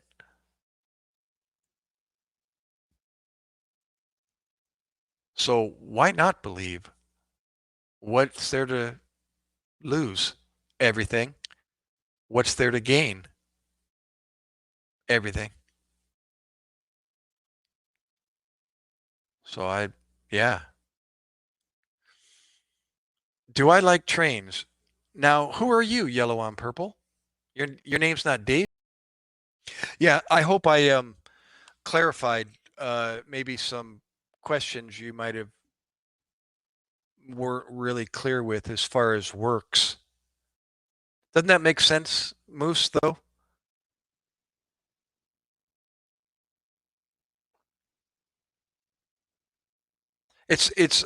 I even when I try to share with somebody, I go back to Genesis now and just rehash what a lot of people have heard of and or know the story, of Adam and Eve and the what happened in the garden, and just show them that if you look at it logically and say, okay, if this happened, what would it take to reverse what or erase what happened? And you realize, well, I obviously can't go back in time and reverse what happened. So scratch that. And then you just make them realize, okay, there's nothing I can do to, you know, forgive and forget and to reverse, a death sentence. There's nothing I could do. Not me as a human being. I can't do anything. I can't reverse that process. So what would it take to overcome those two things? And then you bring them to you bring them kind of right along the story and say, well, let me share you the next part of, the good news. There's documented history of a person that came to the earth that did suffer all the pain and turmoil, psychological turmoil of death of everybody in the world. And then he rose from his grave and was witnessed by 500 plus witnesses to have done so. And he said, believe in me and I'll give you an opportunity to walk and live on a new earth in a new heaven if you believe in me. Otherwise, I'm putting words in my own words, and that is, otherwise, good luck with trying to accomplish what I did for you. And that's what people have been trying to do since the beginning of time. The Tower of Babel. Yeah, Moose. The Tower of Babel was the very first example of men trying, not the very first, one of the first examples of doing good works, their stinking thinking to get to God by building a tower as close as they could to the heaven. It was called the Tower of Babel. And God gave him instructions otherwise, just like the beginning. God gave Adam and Eve instructions to do something, to not do something. And what they do, they went about their own stinking thinking, and they committed exactly what they were told not to do. And then the population increases, and the people at the time were told to, I forget the exact story, to go to another land and basically pass on the news, God's word, share the word. And what they do, they remained, went against what he asked them to do, and they remained in their place, and they decided to build a building, and they thought they were um, gonna get closer to God by building a tower as high as they could. And God's like, people, please, I'm paraphrasing. Well, now that you disobeyed me again, I'm going to confound your language, and you're not going to be able to communicate with each other. And that was the beginning of the diversity of languages. And everybody thought each other were drunk and speaking, slurring their speech at each other, where in reality they were speaking a different language and they couldn't understand each other. And then that friction developed from that confrontation, and so on through the whole Old Testament. God, time and time again, gave them a way out, and they continued to disobey. Yeah, and then eventually he sent his only begotten son to save the whole world.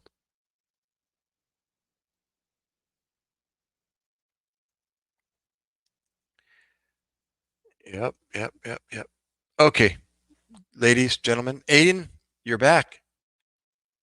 Thanks, Moose. Um,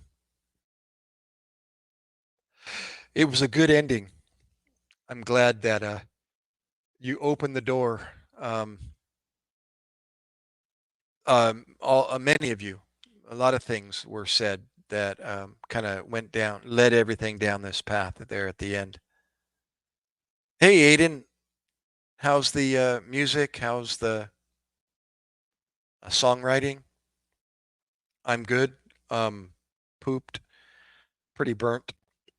I haven't slept, and I'm going to work on taking a. I'm going to try to take some short naps through the day so that I'm extremely tired by tonight, and I can sleep all night long without interruption and get back onto a normal sleep schedule. At least that's the goal. Oh my gosh. Uh, but I do have to head out like an infant. Um, Moose, got to open the store, you said. Hope you and your family have a wonderful day. Amen. We'll do it. We'll do it again. Hoorah. Yeah, I'm just a vessel. God's word is incredible. And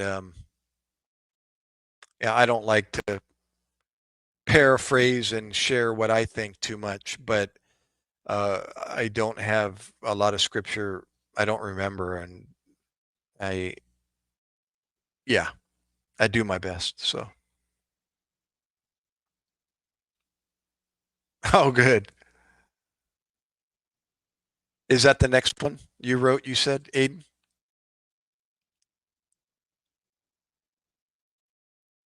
Oh, excuse me. Okay. Yeah, I'll check it out. Those of you that don't know Aiden, a young man from Tennessee, correct? Yeah. Nashville, I believe, area or close to. And he plays guitar, writes his own music, and sings. Texture dits. Texture dits. I'm in Hilton Head right now. Where's Hilton Head? Oh, Fort Payne. That's right. You told me before. Where's Hilton Head? Yo, I'm back, man. Oh, that's right. I do remember your name. Texturids or Texturedits. Oh, excuse me. See, I'm starting to. Ah, Hilton Head, South Carolina. Hope you're on the golf course. Awesome. Somebody knows.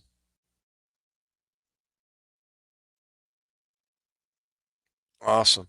Well, guys, I'm about to crash. I'm actually starting to just like getting loopy in my head. All of a sudden went completely unfocused, and my eyes are starting. My head feels like it's starting to sway back and forth. So I got to get out of here and yeah, go lay down, set the alarm, make sure my son, holy moly, uh, shakes me really hard and gets me awake so I can go take a shower and try to stay awake another few hours. I'm going to try to do this throughout the day. Later, guys. See you, Moose. Texture. Sorry I couldn't stay long. Um, I came on early this morning, kind of way out of my norm, but um, yeah, I ended up doing this instead. And the S's, if you're still there, and uh, girl in the mirror, if you're still hanging out, etc. Oh God. Okay. See you guys. As you were. Later. Later, Gator.